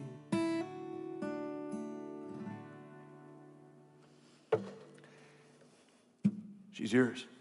No, I don't know the first thing about this. Hey, I promised you I'd teach you how to play. That scene ends with Ellie holding the guitar and playing one note. And that image was so strong in my mind that I'm sure that kind of trickled into this idea of this trailer. So I started working on some concept art, kept fleshing out the story. And as it felt like it was kind of gaining momentum, Uncharted 4 needed all hands on deck. Naughty Dog had always made one game, and as soon as it finishes one game, it works on another. When I started on Uncharted 3, we were starting to experiment then with trying to do 2 teams. After we finished Uncharted 3, I jumped onto Uncharted 4. At some point in time, Uncharted 4 was coming down to the wire, and it's just, we had to shift resources, and pretty much everyone just ended up on Uncharted, trying to finish it up. So I said, okay, before I come on like in full force on Uncharted 4, I just want to capture this trailer. I walk through the valley of the shadow of death, and I fear no evil, I'm blind to it all. Said I walk beside the still waters and they restore my soul, but I can't walk on the path of the right, 'cause I'm wrong. During the entire production of Uncharted 4, that's all I could think about. I had a lot of investment in Uncharted 4, but the day we were done with Uncharted 4, went right back to that trailer to wrap it up. Anything for this shot that's still happening? Not in animation. Of the shadow of death. This one feels kind of strong to me. Drawing a lot of attention. Can we tone that down? Yep. Actually, my biggest fear with this announcement is that it leaks early. More than anything, I have nightmares about this trailer leaking early before we get to PSX.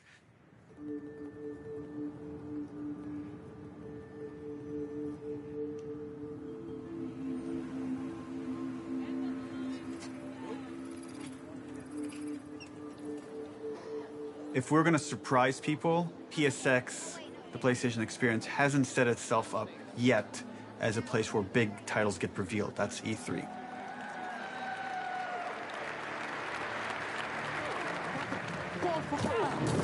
No!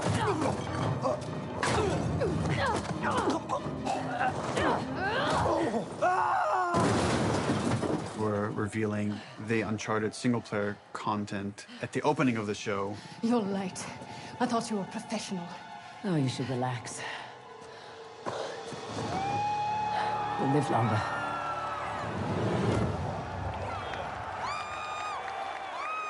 No one's gonna expect a second Naughty Dog title to be revealed in the same press conference.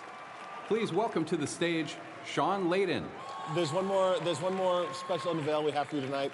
Please enjoy it. When we first revealed The Last of Us, the Naughty Dog logo came up and the crowd erupted, and it was such a high that that's almost been like chasing the dragon, like wanting to recapture that feeling. Oh my God. Why does this look like The Last of Us, dude?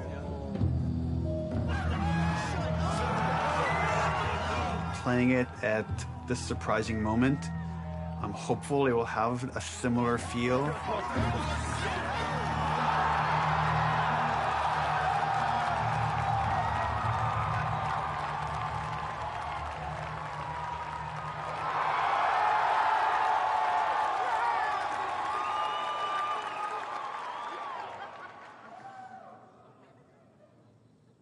What are you doing, kiddo? People outside the studio have such an attachment to the first game, and I've definitely seen fears about not wanting to make a sequel because somehow if it's bad, it will tarnish your feeling about the first game. I'm gonna find. And I'm gonna kill. Every last one of them. We're doubling down on those fears and not calling it The Last of Us some subtitle. It's The Last of Us Part 2 to say it's all one story.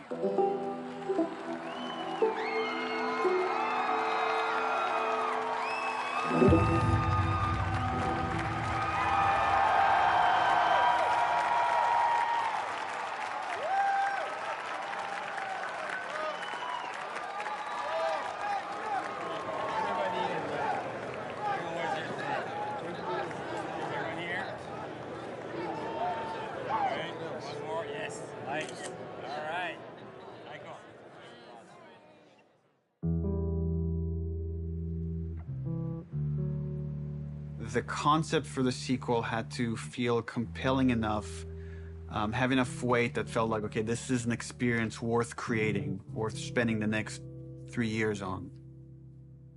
I became really intrigued with the idea of the cycle of violence and how, like, certain events would trigger acts of violence that then would beget more acts of violence. It's almost never satisfying. It never brings the person you love back. And despite you thinking it's going to bring some closure, it doesn't. We just need more empathy. Wouldn't it be awesome if we could create an experience that lets you safely explore those feelings?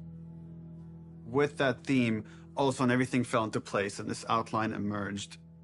The whole catalyst for what starts the second game is Joel killing the doctor. No! That feeds right back in that idea of that cycle of violence. Now it sets up this whole kind of sequence of events. We're gonna start the game where you're playing a new character. That sequence ends with this character killing Joel. And we really have to paint her as this monster. Then when you play the next chunk of the game and you're Ellie and you're gonna pursue justice, quote unquote, and you're gonna go kill this entire crew, we're gonna go back in time and show you that same sequence of events, this character that you saw as a monster, to now get you to see things from her perspective. And how this crew is a bunch of people trying to survive in this world. And they had their reasons for pursuing and finding Joel and killing him. And the story was becoming very epic and ambitious. And I had a few parts that I was kind of stuck on. And I felt like to kind of shake things up, I wanted to bring in another writer. I thought it was a very thoughtful story about violence and obsession. He had Abby, sort of like this girl who was the daughter of the doctor.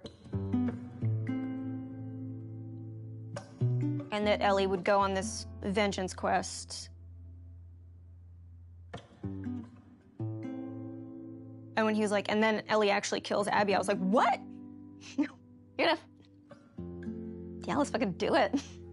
Not only is she contributing in a lot of ways, I feel like she's challenging what this story can be.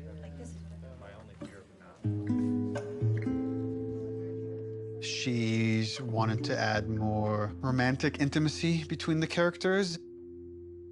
Those are areas that I've been, I don't know, more uncomfortable writing that stuff.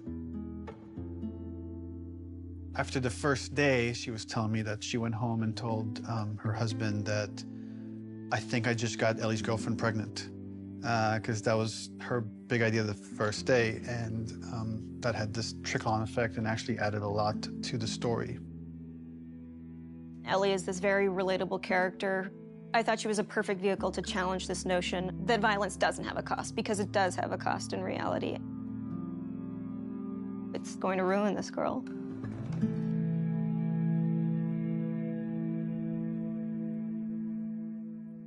You know, people love Joel and Ellie, and we are about to kill one and make the other one a villain.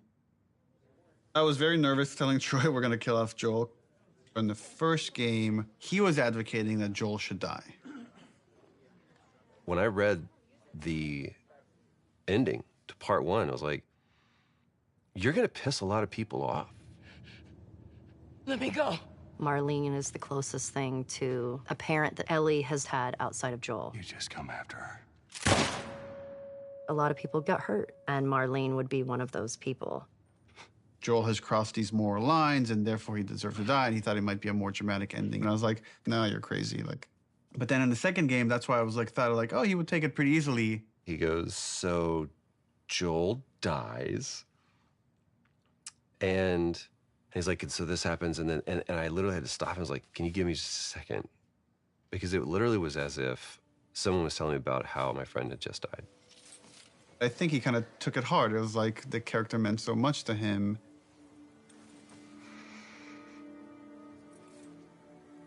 We're going to kill off this character. His role is going to be much smaller on this one. All of a sudden, it was, please don't take this from me yet. Ellie is scared to be alone. Everybody that she's loved up until that point, she's lost them. It's hard to imagine the story without Joel dying. You feel that hate, Ellie feels that hate.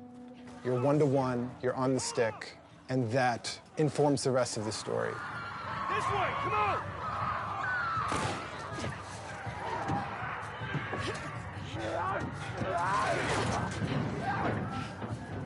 You okay? Yeah. We get you through interactivity to really connect and empathize with this character. You don't act like you heard of us or something. and then make you feel like I've led Joel to a trap.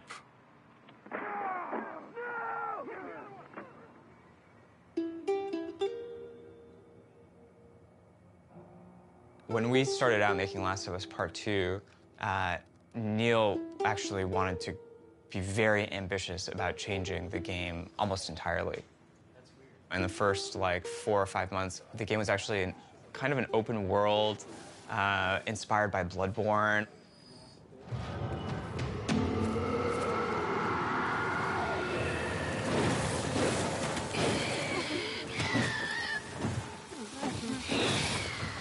And it was purely melee focused, it was all hand-to-hand combat.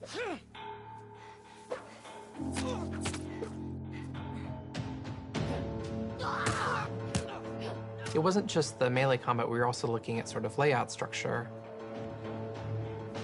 Bloodborne had a very sort of an open space that sort of kept getting bigger and bigger as you explored. I really like that feeling that you get of mastery over the world. It starts to become kind of almost a character in the game itself. And so that was also something we were looking at. We started out making it as different as humanly possible from the first game as we could.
And then kind of dialing it back, the open world thing didn't work with the story that we were trying to tell and stuff. So in pre-production, we spent a lot of time just doing setups. Self-contained sort of units that tried to expound on a single sort of idea. Trying to start out with sort of simple shapes and building up to more complex shapes. And starting out with 1 or 2 mechanics and building up to those mechanics. Hey! Even our experiments, we try to add as much context as we can. We establish a goal that you're going to be going for. We establish beats so that there's an emotional journey, the stakes are raised. Figuring out some traversal stuff, a lot of climbing and balance beams and seeing how far we can sort of push in that direction without it getting over the top like Uncharted. More sort of verticality, more use of grass and stealth. My name is Arnaldo Licea. And what do you do here? I do design. And how long have you been doing that? A day. I got an opportunity to work in QA, and that was a great learning experience. I shipped The Last of Us and Uncharted 4. The thing I'm proudest of is the people who came in to a quality assurance job as a contractor, which is entry-level work, and used that job to get to where they ultimately wanted to be. When I interviewed for the QA position, I specifically said that my goal was to be a designer. He had formed this relationship with design where they knew they could rely on him, spending his free time designing a demo, and at the same time, him going to them and not being like, here's 50 bugs you need to fix. He went to them and was like, what do you need? How do I help you? What kind of bugs do you need? And for their part, they embraced him and were like, why don't we show you how to lay out nav mesh? I am anxious to prove myself. There is no babying when you start. It just hits the ground running. If I don't cut it, I go back to QA or find something else. We're trying to figure out at the moment how we handle big spaces, bigger than the first game. The enemies are too spread out to be really considered like one single small encounter. And seeing what behaviors we need to start developing for them to make it look good.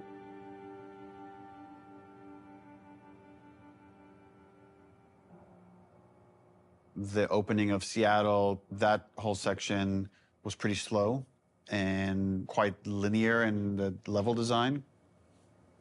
Let's assume that there's guys in this building, someone's starting to shoot at me from the second floor.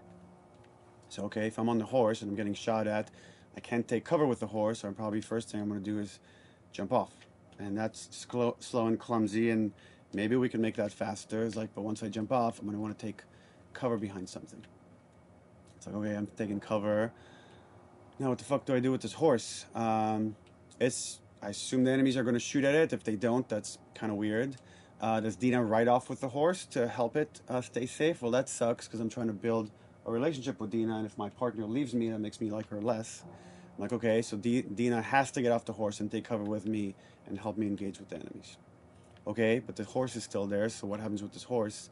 Does it ride off on its own in order to like protect itself and then come back after? Oh, that feels too intelligent for a horse. That seems a little funny. As soon as there's range combat, the horse kind of makes it fall apart. What if we did this whole sequence on foot? How do I approach this building? Imagine this is more dense with cars and ferns and interesting ways for me to close this distance. Maybe when I get close enough, two militia guys come out. I have this little firefight with this front before I could rush forward and go into this building, climb up, and take out the sharpshooter that was harassing me. Really simple, small fight. Now there's tension. Guys can come from anywhere, like from this rooftop, from these windows.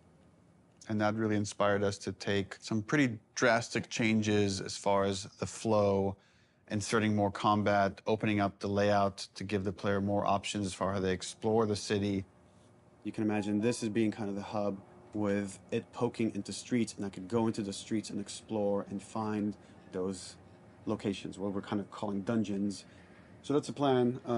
Some of these changes are big, but it got us excited. This feels like a true evolution of T1 as far as going more systemic and giving you options.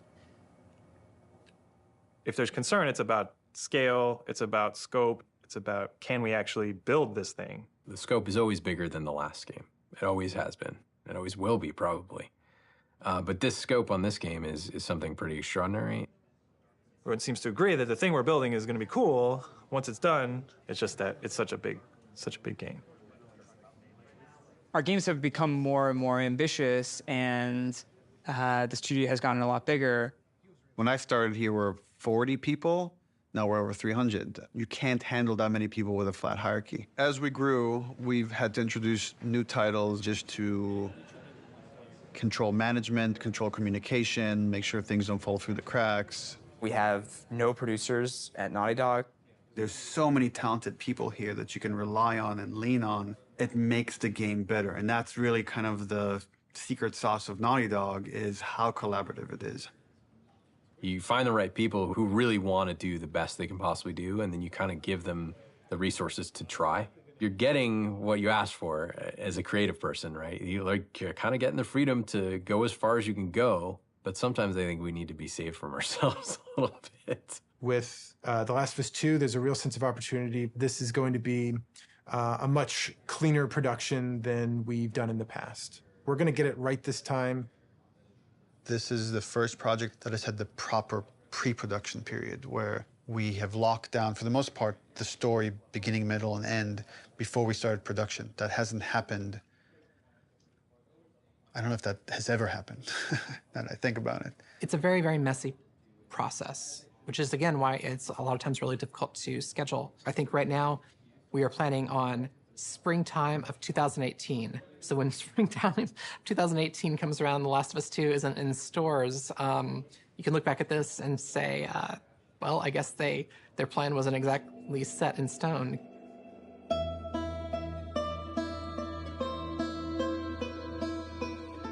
Historically, we've done very poorly at being efficient without the pressure of an external deadline. Every time we have some showing of our games, if it's going to be seen publicly, it's got to be one of the best looking playing things in the industry. For example, the first trailer was coming online, and that forced us to define the look of our game, define the location of where the game takes place, define Ellie's look and her age and her hair and her outfit. We're forced to make those choices. We can't just keep iterating because there's a deadline. We want to try and schedule the game using these milestones as soon as possible. Which means we got to keep the marketing rolling, which means next E3, 6 months away, we need to look at a gameplay demo. E3, it's always been the biggest and most extravagant showing of the game industry. There's something special about the energy of E3. We need to figure out what the gameplay is, because right now it's just we've got a bunch of like cool prototypes and stuff like that, so it's scary, but we work well under pressure. We're hoping to be really aggressive and show at E3 2017 just to really kick the project into gear as fast as humanly possible. We want to break it up into a roughly 2-minute cinematic, a flashback sequence that will set kind of emotional context for what will then go into a 5-minute gameplay sequence. We want to do this festival within Jackson. Like there'll be like a live band, and we're just seeing people lively having fun. And for the crowd, are you thinking 30 plus people? Frank says we could do a 30 variation. I think we can make that work with 30. Yeah. Dina pulls Ellie onto the dance floor. Ellie's dancing with her, is making all these guys jealous, and then Dina says, "You want to make them really jealous?" And she leans over and kisses her, and on that, we do a hard cut to Ellie in the middle of the woods.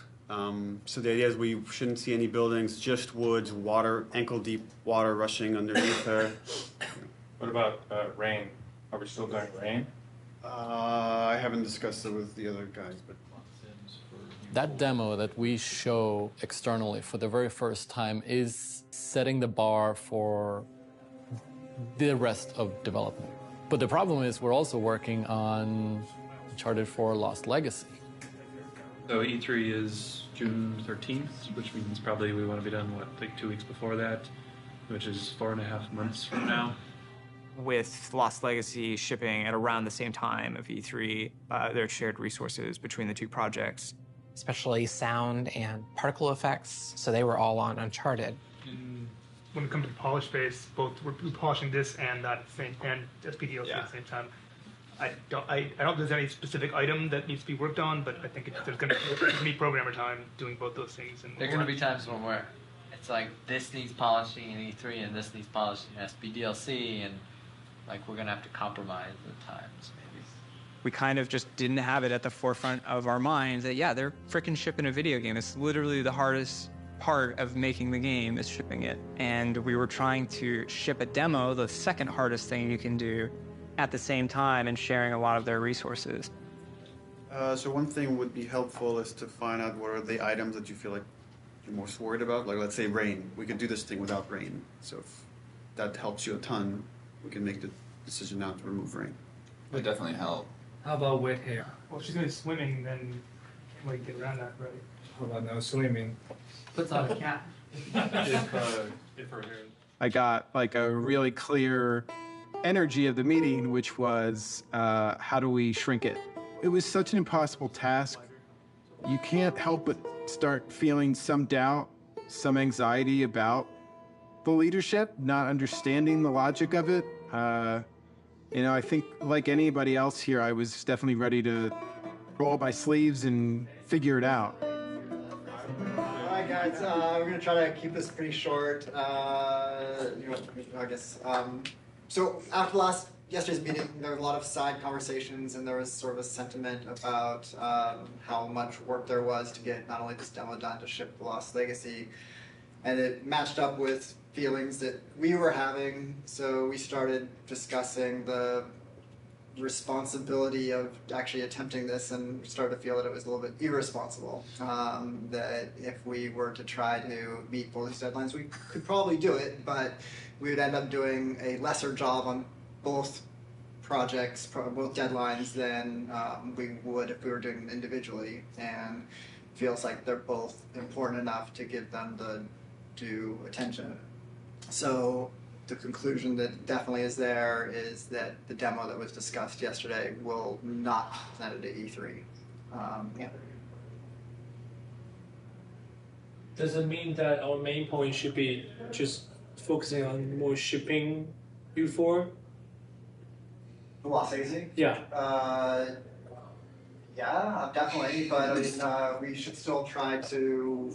We don't, like I said, just want to just completely halt work on this, and all hands on deck on Lost Legacy. The idea is still to finish the demo, just to give us a buffer, so that these two deadlines aren't overlapping. Okay. It's just now we have more time to work on this demo properly without the pressure. Once that meeting happened, it was just like, right, of course. I'm not in the Twilight Zone. It makes sense not to do this. It felt really nice seeing the leadership kind of having the teams back and seeing the logic of the situation in front of them. That's it. Cool. Thanks. Okay, so are you pissed off? Am I pissed off? No. What am I? I guess in one sense it's relieved, because there was concern of whether we could hit the quality that we know we need to hit for both Lost Legacies and for what was going to be our E3 demo. And then on the other hand, it's kind of disappointed, because I was excited to get this demo done and get it out there and get the reaction, but now it's going to have to happen at some other point. What we've decided to do is deliver the demo at around the same time, but that's going to be purely internal, and the demo won't be 100% shippable. Gameplay and design and animation are going to be locked in June. Then we back off, we finish Lost Legacy, and then resources free up to finish the particle effects, the lighting, and the sound. And then we ship just the glossiest, best-looking demo you've ever seen. We burn that to a disc at the beginning of January, and then we don't touch it again, and nobody sees it until E3. It's going to be really interesting to see if we can really, really commit to being done, 5 months, 6 months in advance of E3, and not be tempted to say it could be a little better, let's go back. People are just chatting. I'm writing stuff. And we really just need to have the discipline not to do that. But that then left us as okay, what's our next marketing beat? What are we going to show next from this game? So now we have a new plan where we're going to release a cinematic around PSX time. I think we're going to do it at the Paris Game Show. This seemed like a pretty intriguing scene to introduce Abby. That whole scene is going to be our next marketing beat. And then we're not going to say much about it, about how this fits into the game, where it fits into the game.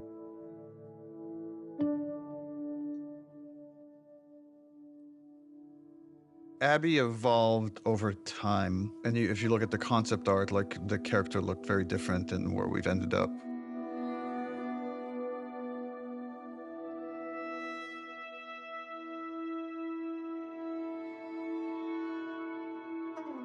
I don't remember at what point we decided to go with someone really kind of muscular and broad. But I remember once the idea came up, it felt very fresh. Once we sort of nailed down the body of Abby, we played around with different ideas of how we wanted to accentuate her arms or not. And there's something interesting in Abby feeling a lot like Joel.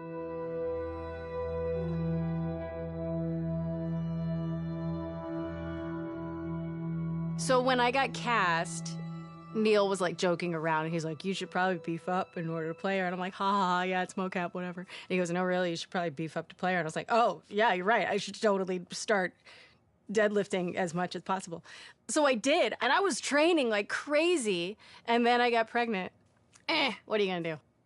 We need to separate her from Ellie. It shouldn't feel like I'm playing a reskinned Ellie, that Abby should, in many ways, look, behave, fight differently.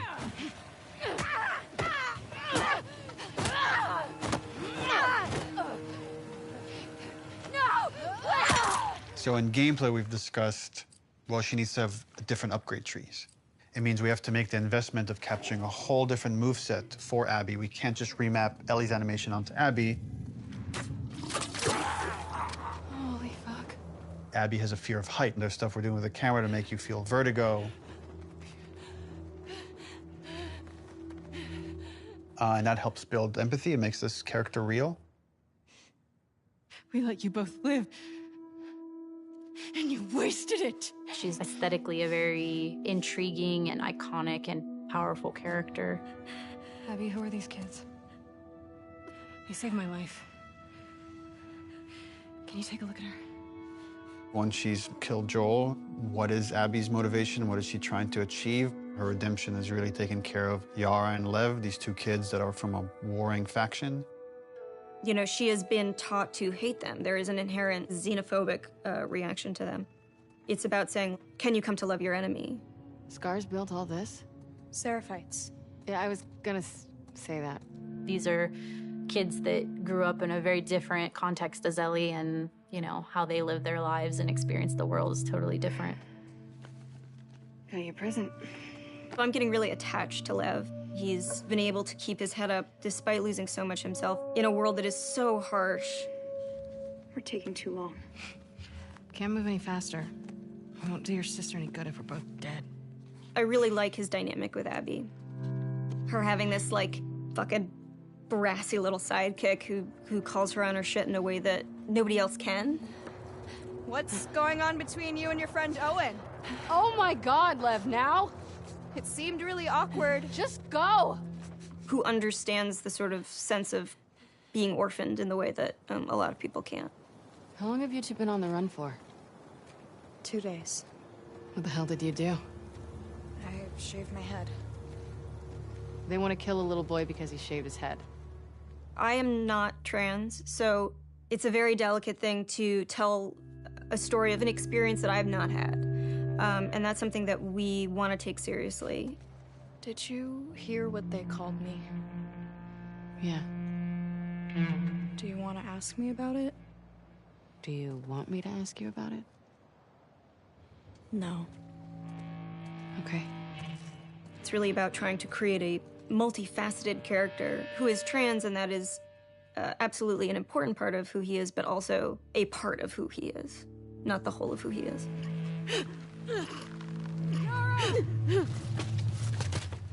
As far as the Paris cutscene, I'm pretty stressed out. We have 13 days, less than 2 weeks to finish this thing, and there are still some big ticket items.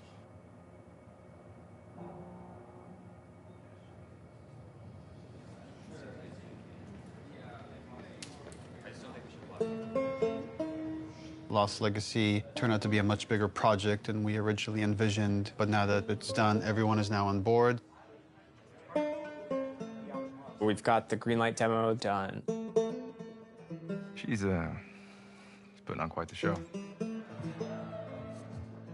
It's very real. We're in full production now, so I guess that's the short of it, is we're in full production now.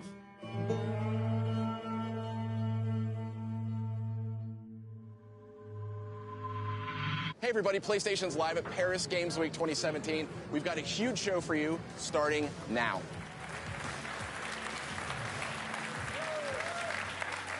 Wow, what a great way to open Paris Games Week. Let's have the first in-depth look at a much-anticipated and exclusive title. Last of Us 2. Last of Us 2. Please, please. Please be Last of Us 2. Our fans, they want to know every last thing about what's going to be in this game. Is this The Last of Us? Neil has taken the way, he kind of creates an arc or like this sense of drama, this kind of sense of mystery or like dramatic tension, and crazily has brought it to marketing. I view marketing as part of the game. It's very calculated what we put out there and how we want you to connect different marketing assets. When we first released the teaser trailer, too many people right off the bat said Joel is dead. The blown out light really fucked us in a way I don't think any of us saw coming. We actually underestimated our audience a little bit. They're so sophisticated now, so you have to get more sophisticated, like how am I still gonna surprise players and viewers? You start on characters you've never seen before in a world that like could be The Last of Us, could be anything. That creates like a really, really cool sense of tension. At no point are we gonna market that you play as this other character. What is this? Yo, that looks good though. I was so excited about working on it and I couldn't say anything. It was so rough. Oh, is she gonna cut a baby out of her belly? And then Uncharted 4, you find a comic book that shows Ellie's mom pregnant. So people already had theories that Last of Us Part 2 was gonna have Ellie's mom. Oh, if we just kind of black out the letters, she has the same number of letters as Anna, Ellie's mom's name, we'll get people to think this is Ellie's mom. Oh my God. Girl's got a good... That hammer's from the Outbreak poster. So we had that poster with the forearm of a character you've never seen before, with this like kind of wolf's head in the background. What does that mean? Kind of like prompting this mystery. You want people to feel like they figured everything out and then have the story surprise them. Man, if this is The Last of Us 2, bro, I'm gonna go crazy. Oh my God. Last of Us 2? Yes! Yes! Yes, bitch! Yes! I fucking knew it! Everything that we put out there is shaping expectation. And then the final game, hopefully, if we do our job right, should subvert those expectations in an interesting way.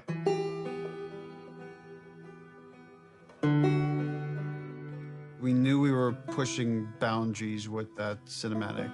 We are making a violent game. We're not going to shy away from how violent it is. It is part of what we're trying to say. And I thought it was a great discussion initially about what is the appropriate level of violence. When is something so violent that it just turns you off where you just don't want to experience it at all? I liked that they were wrestling with those things. I didn't like some of the insinuations about the trailer being misogynistic towards the female characters. I don't think this story ever glorifies violence against women. There's no bias towards women or men. It just so happens that the two protagonists of this story are female, and therefore that's what you're going to see the most of. There has to be fail states in video games, which means a character has to be capable of being hurt. So does that mean that there can be no female protagonists in video games? Because that feels super sexist to me. And frankly, like, women are the victims of violence, and don't we want to see women fucking fight back once in a while?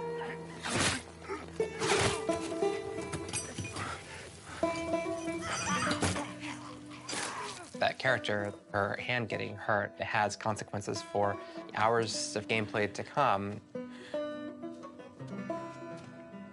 One article even like asked the question, were any women involved in the making of this?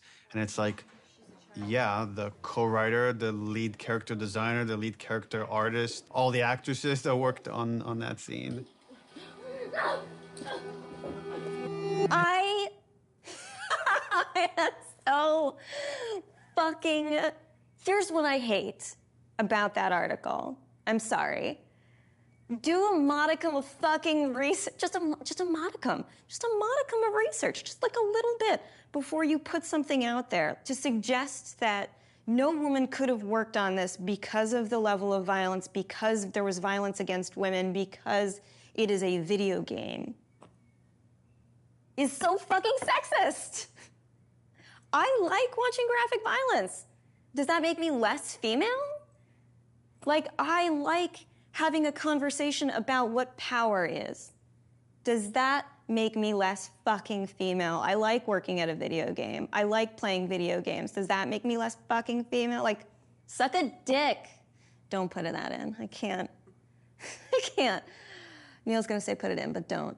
I also don't represent all women, but I represent, like, I can represent this and say, I fucking wrote this.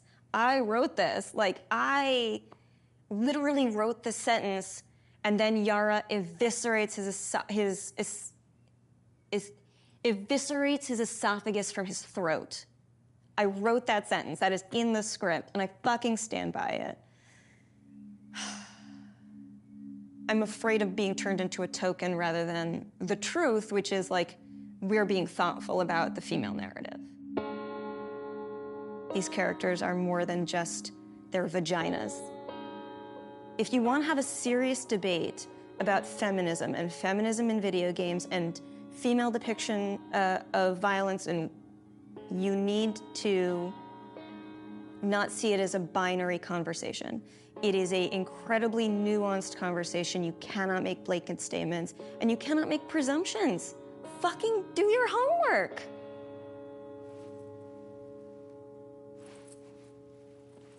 I'm right here. I'm tweeting.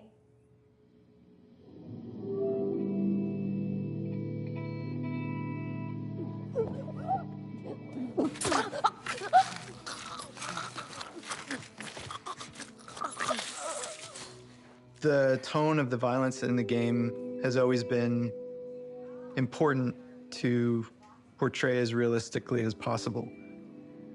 Our job outside of just drawing up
concepts is really pushing our reference pipeline to make sure that the character artists are getting the most realistic examples of whatever they're working on. We can't find certain things, so we make the reference ourselves. Simulating brain on wall. 1, 2, 3. How does that drip fall down? What does canvas look like when it's soaked in blood? Splashing blood on them, dripping blood on them. Nice.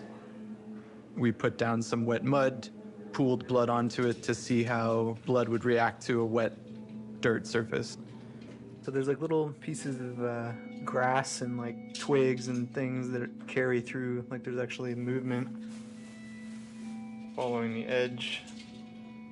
One of the animators got a piece of lamb and we stuck it in Yara's shirt sleeve and hit it with a hammer. Here we go.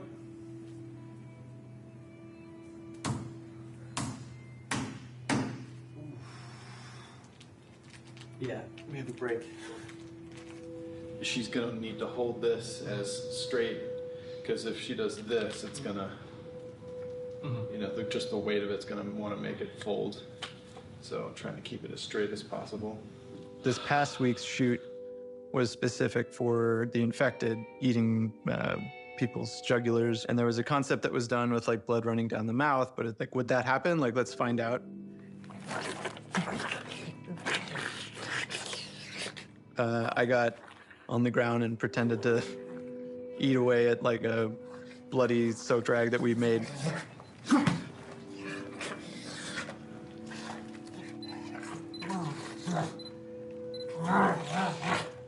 It produced some pretty surprising results because like most of my face got covered in blood.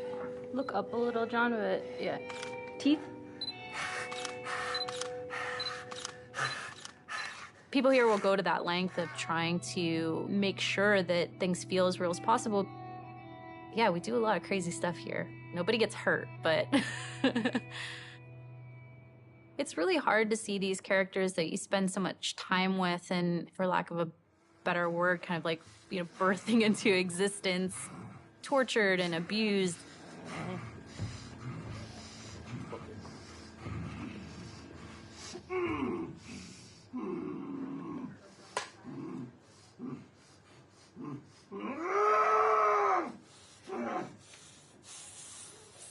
We're shooting the Joel death scene, which is like the catalyst, the opening of the game. This scene has all of Abby's crew. It's a complicated scene because it's the most actors we've ever had in a single shot. Y'all act like you're hurting us or something. It's because they have.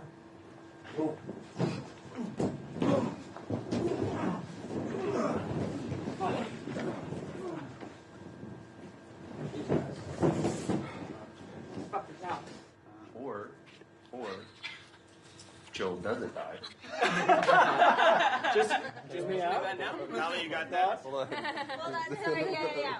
Minor line So change. then what happens is Yeah, all of us become friends. Knowing what was going to happen and knowing how it was going to happen, I got very fearful. There's so much weight to this scene. This scene has to be right. It's really difficult to reshoot it if we need to. Within the first game, having to call Troy and Hannah back to reshoot Sarah's death was very, very, very difficult for me. The last time I tried to do a big emotional scene, Don't do this, please don't do this, don't do this, don't do this, don't do this, please, God, no. Oh, God, no. that didn't go too well, and we had to reshoot it. Don't do this to me, baby. Don't do this to me, baby. Come on.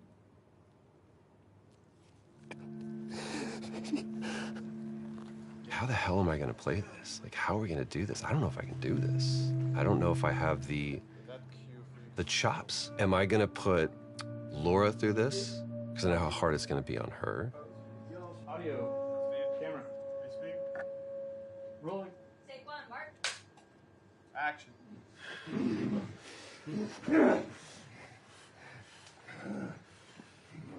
Joel Miller.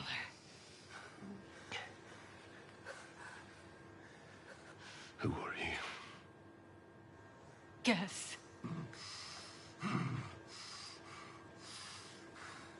Why don't you just get out whatever speech you rehearsed? Get this over with.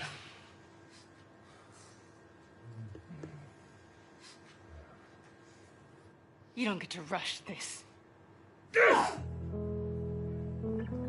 At the end, I really loved what he brought to it. I couldn't wait to get back into Ellie's shoes again because it's where, weirdly, I feel most comfortable in a lot of ways because it feels like a character that feels the most like me that I've ever played, which is a little disturbing. I mean, minus like the murder and the killing. So it's almost like a bit of step forward, like you're about to like lunge and shoot. Sweet. The biggest change that has happened since initial pitch is Ellie is there when Joel is killed. It used to be she came across the body, and then she had to rely on Tommy's testimony of what happened. And we shifted it, which made it much more dramatic and intense for her. And I think puts more of it on screen and again, allows you better to understand why she needs to pursue these people.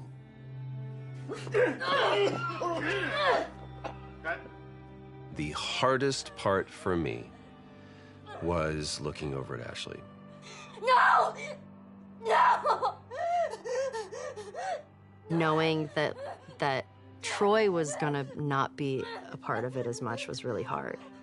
And knowing that Joel was not gonna be in Ellie's life anymore, it was hard. So much of that day kind of feels like a blur.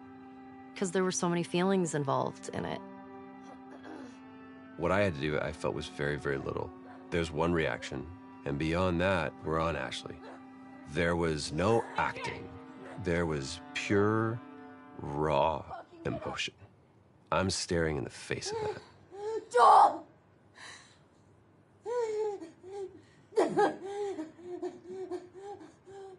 Why are you doing this?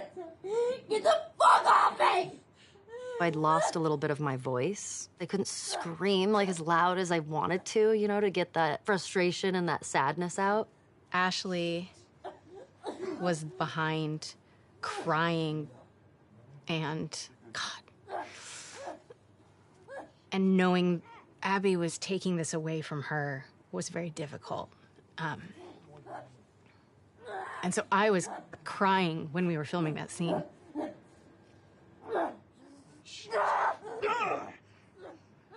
Yes, it was very emotional. You want what I want, right? End it. Now. Wait, please stop! No! No! Joel!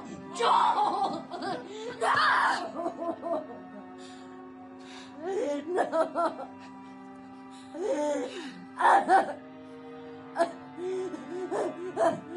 We want him to die in this really unforgiving sort of way. Like, it needs to feel senseless for you to say, fuck these people, I'm gonna pursue them to the ends of the earth and make them pay.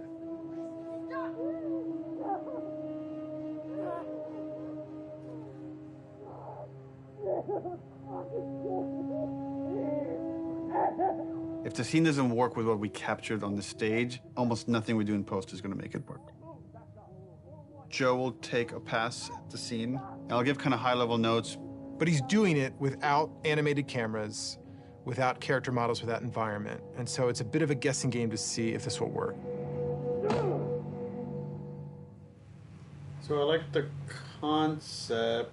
I felt like there was a lot of repetition and it felt long. Once, like, Joel's head gets smashed, I don't want a close-up look of him. Okay. I wonder if we could do, like, the smash from the back of his head. Yeah, I'd want So to you just, like, it'd be like a black shape and you see, like, a silhouette change and, like, blood starts pouring out, but I don't focus on it. Like, I don't see the details. Mm-hmm. When the club comes down and it's just, like, she's screaming, I feel like we could just take all their audio out and, like, music could take over. And again, we're trying to build more rage than sadness. That's going to really set up our journey. Okay. I'll come back and there'll be another version of the scene. Okay, play. Joel, fucking get up! Please stop! Please don't just do. Joel, please stop! No!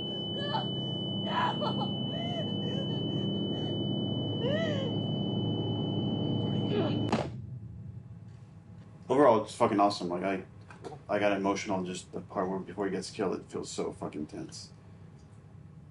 There certainly is still a ton to do. We still have like 45 scenes that haven't even been looked at yet. It's terrifying given our deadline. The process right now is just getting Neil. We just need to get Neil into the room. Which one are we showing first? We've got essentially 3 versions. The one that I did, and this would work with what we're talking about doing with the scene, and then... Close one.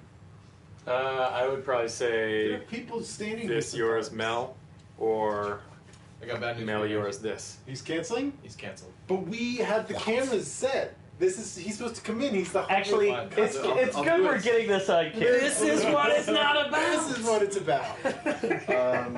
Yeah, he has some melee stuff to review today. He said, let's pick him up tomorrow. So yeah, that's what happens. And so it's like, okay, all right, that's fine. I don't care. I don't care. Yeah.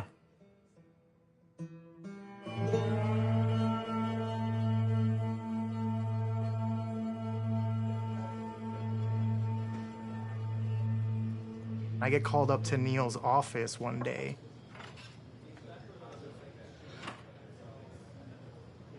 And there's like an empty seat. And Neil just goes like, oh, just sit down. I'm like, oh my God, I did something wrong. And he's like, do you know why you're here? And I'm like, no, are we gonna talk about one of my levels? And he laughs and he goes like, no, you're gonna work on the E3 demo. It's always been a dream of mine, working on an E3 demo, seeing it on stage. Is this a joke? Like, am I getting pranked right now? So speaking of E3 demos, remember way back when, like you guys said you were going to block that content and then not touch it? How's that go? Well, and then we ship just the glossiest, best-looking demo you've ever seen. We burn that to a disk at the beginning of January, and then we don't touch it again, and nobody sees it until E3. Well, I think we knew at the time that we weren't going to not touch it. It's going to be really interesting to see if we can really, really commit to being done and not be tempted to say like, it could be a little better, let's go back. Because the game's been making progress for, the 10 months or something since we locked that demo down. A lot of advances have been made, a lot of new ideas, new mechanics, and we really just need to have the discipline not to do that. Honestly, it feels like we are addicted to being late. Okay, we're starting. I don't know exactly what we're gonna do today other than come up with a really long list. We're trying to limit it to an hour, so we'll be done at 4 no matter where we're at. Looking at the cinematics first. Because we did it so early and had a rough version of it a year in advance, we got a bit complacent.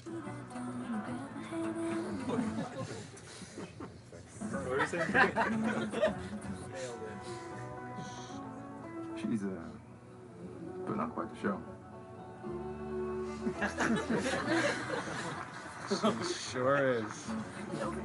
Where are we on getting physics on these strands? We are working on it. So for next time? For next time? Yes, absolutely. We didn't scramble to figure out what it is we're going to show. We had the structure of like the festival going into this fight in the woods in Seattle. But it was harder to build the momentum we usually have. And I think that panic just wakes everybody up, and felt like it took us a bit longer to get there this time. So then you go in as if to kill this guy, see somebody over there. Oh, breaks 50% of the time, but use your imagination.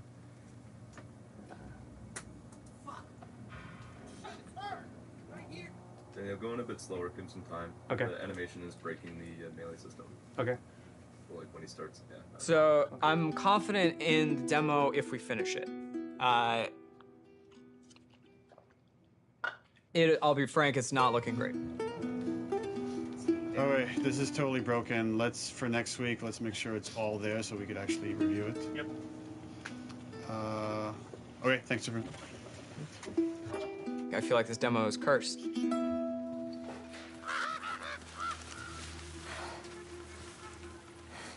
The E3 demo was a version of our original Greenlight demo. But I had to make it fully playable and shippable. Viper! The first thing I did was just basically take that space made by another level designer and put just enemies in it and start fighting. But when I started playing it, I remember like it wasn't there. That parking structure was way smaller, so it felt more cramped. God is good. God is good. I remember going to Neil's office and being like, how much can I change this? And he's like, well, what are you thinking? I'm like, well, I'm thinking like this big thing, and I'm like, just like brand new designer, I'm just throwing out like everything, like I want to do this, and I want to do that, I want to make sure that it feels like a sandbox, that it feels like this big space, that it's multiple paths, it's like something like we really haven't done before in The Last of Us. And he just goes, go for it, well, let's do it.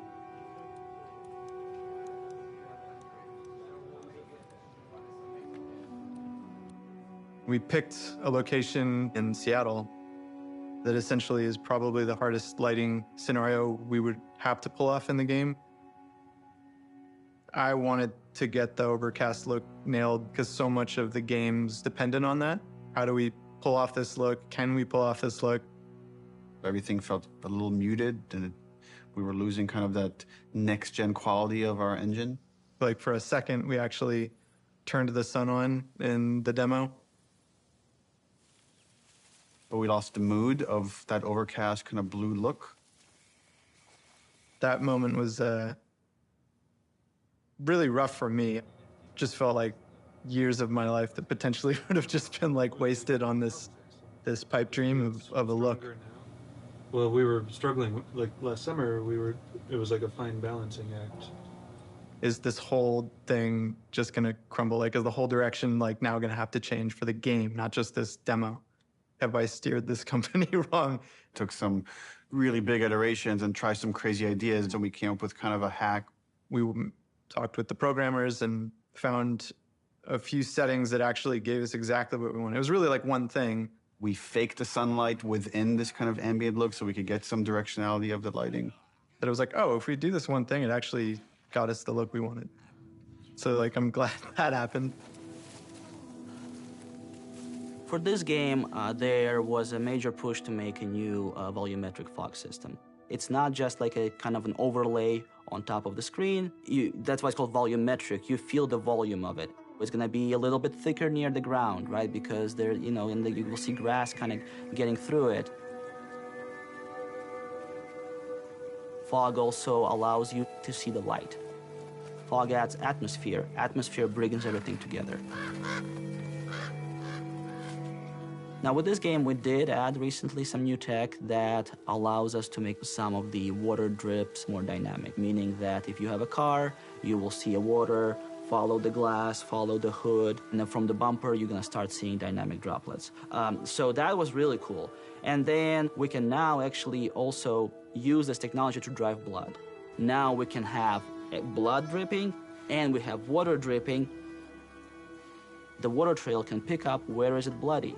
And if it's bloody, it can change its own color and start dripping more red. And on top of it, we also clear out the blood. So what you will see is you will see bloody area, you will see water trails going down, and you will see the water trails washing out the blood and picking up the redness and going down. Really, really cool. In the E3 demo, we do want to show our next-gen animation system.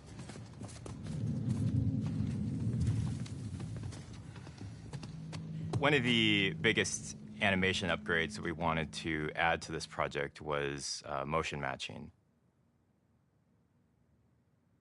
The way that it works is it takes a pool of animation data and it picks the most appropriate clip to blend together and create just very fluid and organic movement. We want these characters to just feel grounded and believable in the world, properly shifting their weight and moving the way a real human would.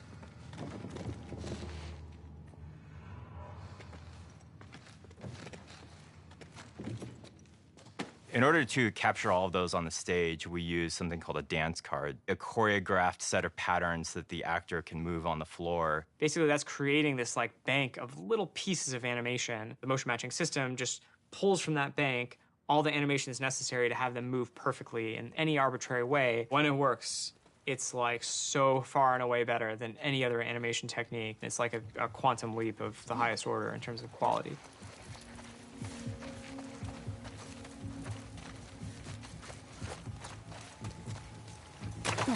Any one mechanic is not maybe anything you haven't seen before. It's the combination of how it all comes together, the way it works with the animation system. The new stuff we're talking about is like, oh, you can be in grass. She went into the grass.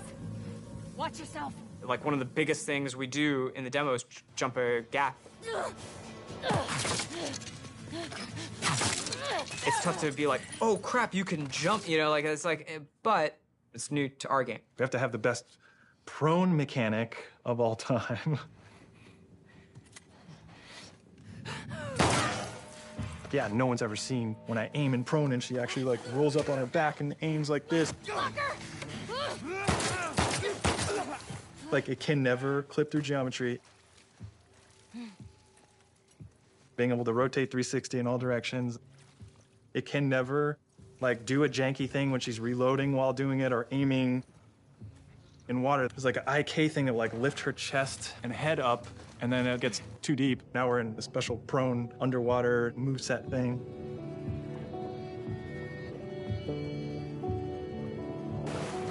Her chest and arms and everything are kind of matching ground plane. Things that a player will never notice and it's because we like purposely did it. There's no such thing as like, oh, you know, it's not as good as, you know, this other game's one, but like, it's fine. It's got to like, no, it's fucking Naughty Dog. We have to have the best version of the thing, whatever that is.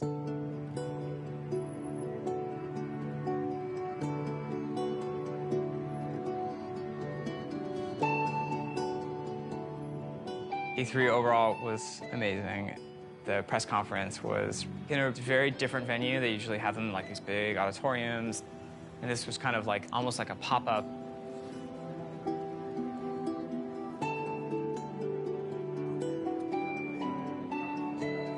It was more like a theme park idea, but it's like in a parking lot, in a tent, in Los Angeles at downtown. They had built the whole crazy church thing, which was pretty rad. It was super cool. It was better than we expected.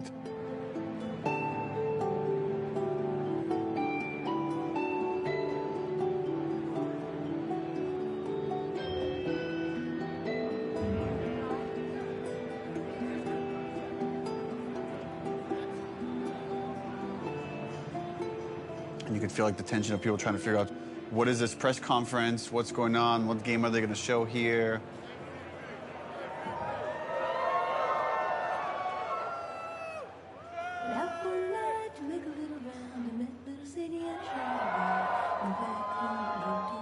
On the Naughty Dog logo, you get this big cheer. On the Ellie reveal, you get this big cheer.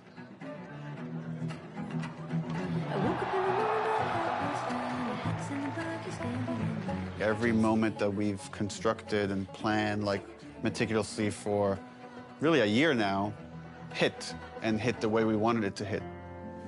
Maybe they're jealous of you. I'm just a girl, not a threat. I think they should be terrified of you.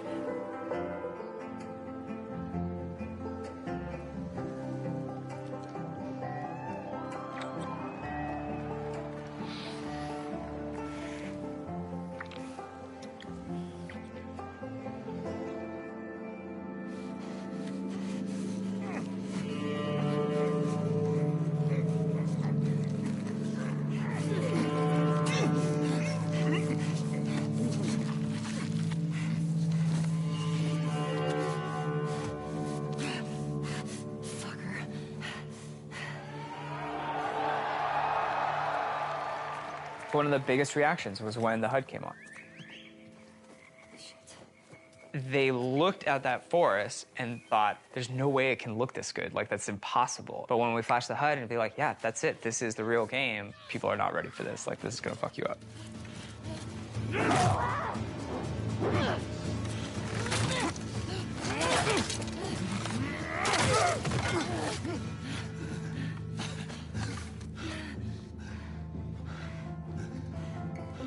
See, I told you. They should be terrified.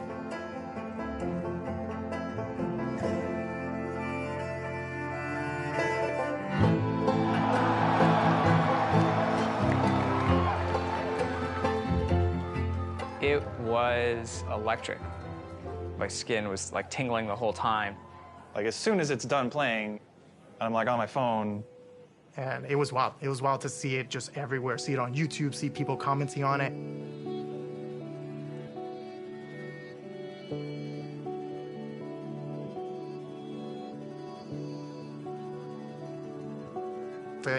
It was a really special moment. I shipped something, like, as a level designer. There was such a reaction to the animation fidelity. Holy crap, this is the best looking animation I've ever seen. Are you kidding me? We're on the forums, going through the messages, seeing how much people think it's amazing. Someone's like, sort of cynically, that our stuff was fake. I guess it's kind of a compliment to the animation team for, like, someone to say it's fake when they're working so hard. And right away I responded, I was like, don't respond, don't do anything. Like, it's just not professional. I was also a little anxious about it because it's a little fake, you know? Fake is an interesting word. There's an argument that he's right. It's not the final polished game. You can't just play this demo in any way. You have to play it in this very specific way But before we even show the demo, it's like, let's not put anything in there we feel like we can't do. There was no thing of like, we don't know how we're gonna do that. It was just, we literally just don't have it systemic yet. You know, like systemically, a guy pulling you out from underneath a car, we didn't have that hooked up yet.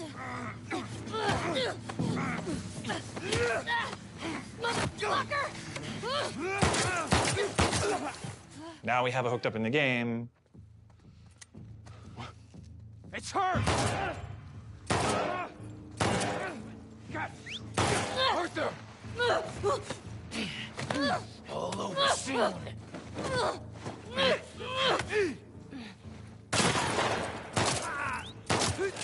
Ultimately, as we're building the rest of the game, if anything feels like it's not the right call for the game, we don't mind changing it. Like, we had certain things in the demo for the first Last of Us where, like, Joel picks up a pistol and takes out individual bullets from it and then pockets it. And, like, we could have done that, it just took too long. So for gameplay purposes, we cut that out. I was talking to other animators, and they were like, yeah, man, they think it's fake. They have no idea. Like, it's awesome. The same animators who made this demo are going to make the final game, so, like, I don't know what you're talking about. They were confident, which I'm glad. We knew what we were doing, and we knew how special it was. It was a little bit of a microphone drop to the industry, and for many, it was inspirational, and they were excited to be able to add some of those details to their games and their future games, and for some of them, it absolutely freaked them out to see this might be the new bar that's expected for other games to follow. Part of me is like, oh shit, like, they're fucking calling us out. It's like, we have to deliver this. Like, we always were gonna, but now it's like, people have called us out, so we have to do a full body throw animation when you pick up a bottle and you're running, and not just a partial animation, because that guy fucking called us out.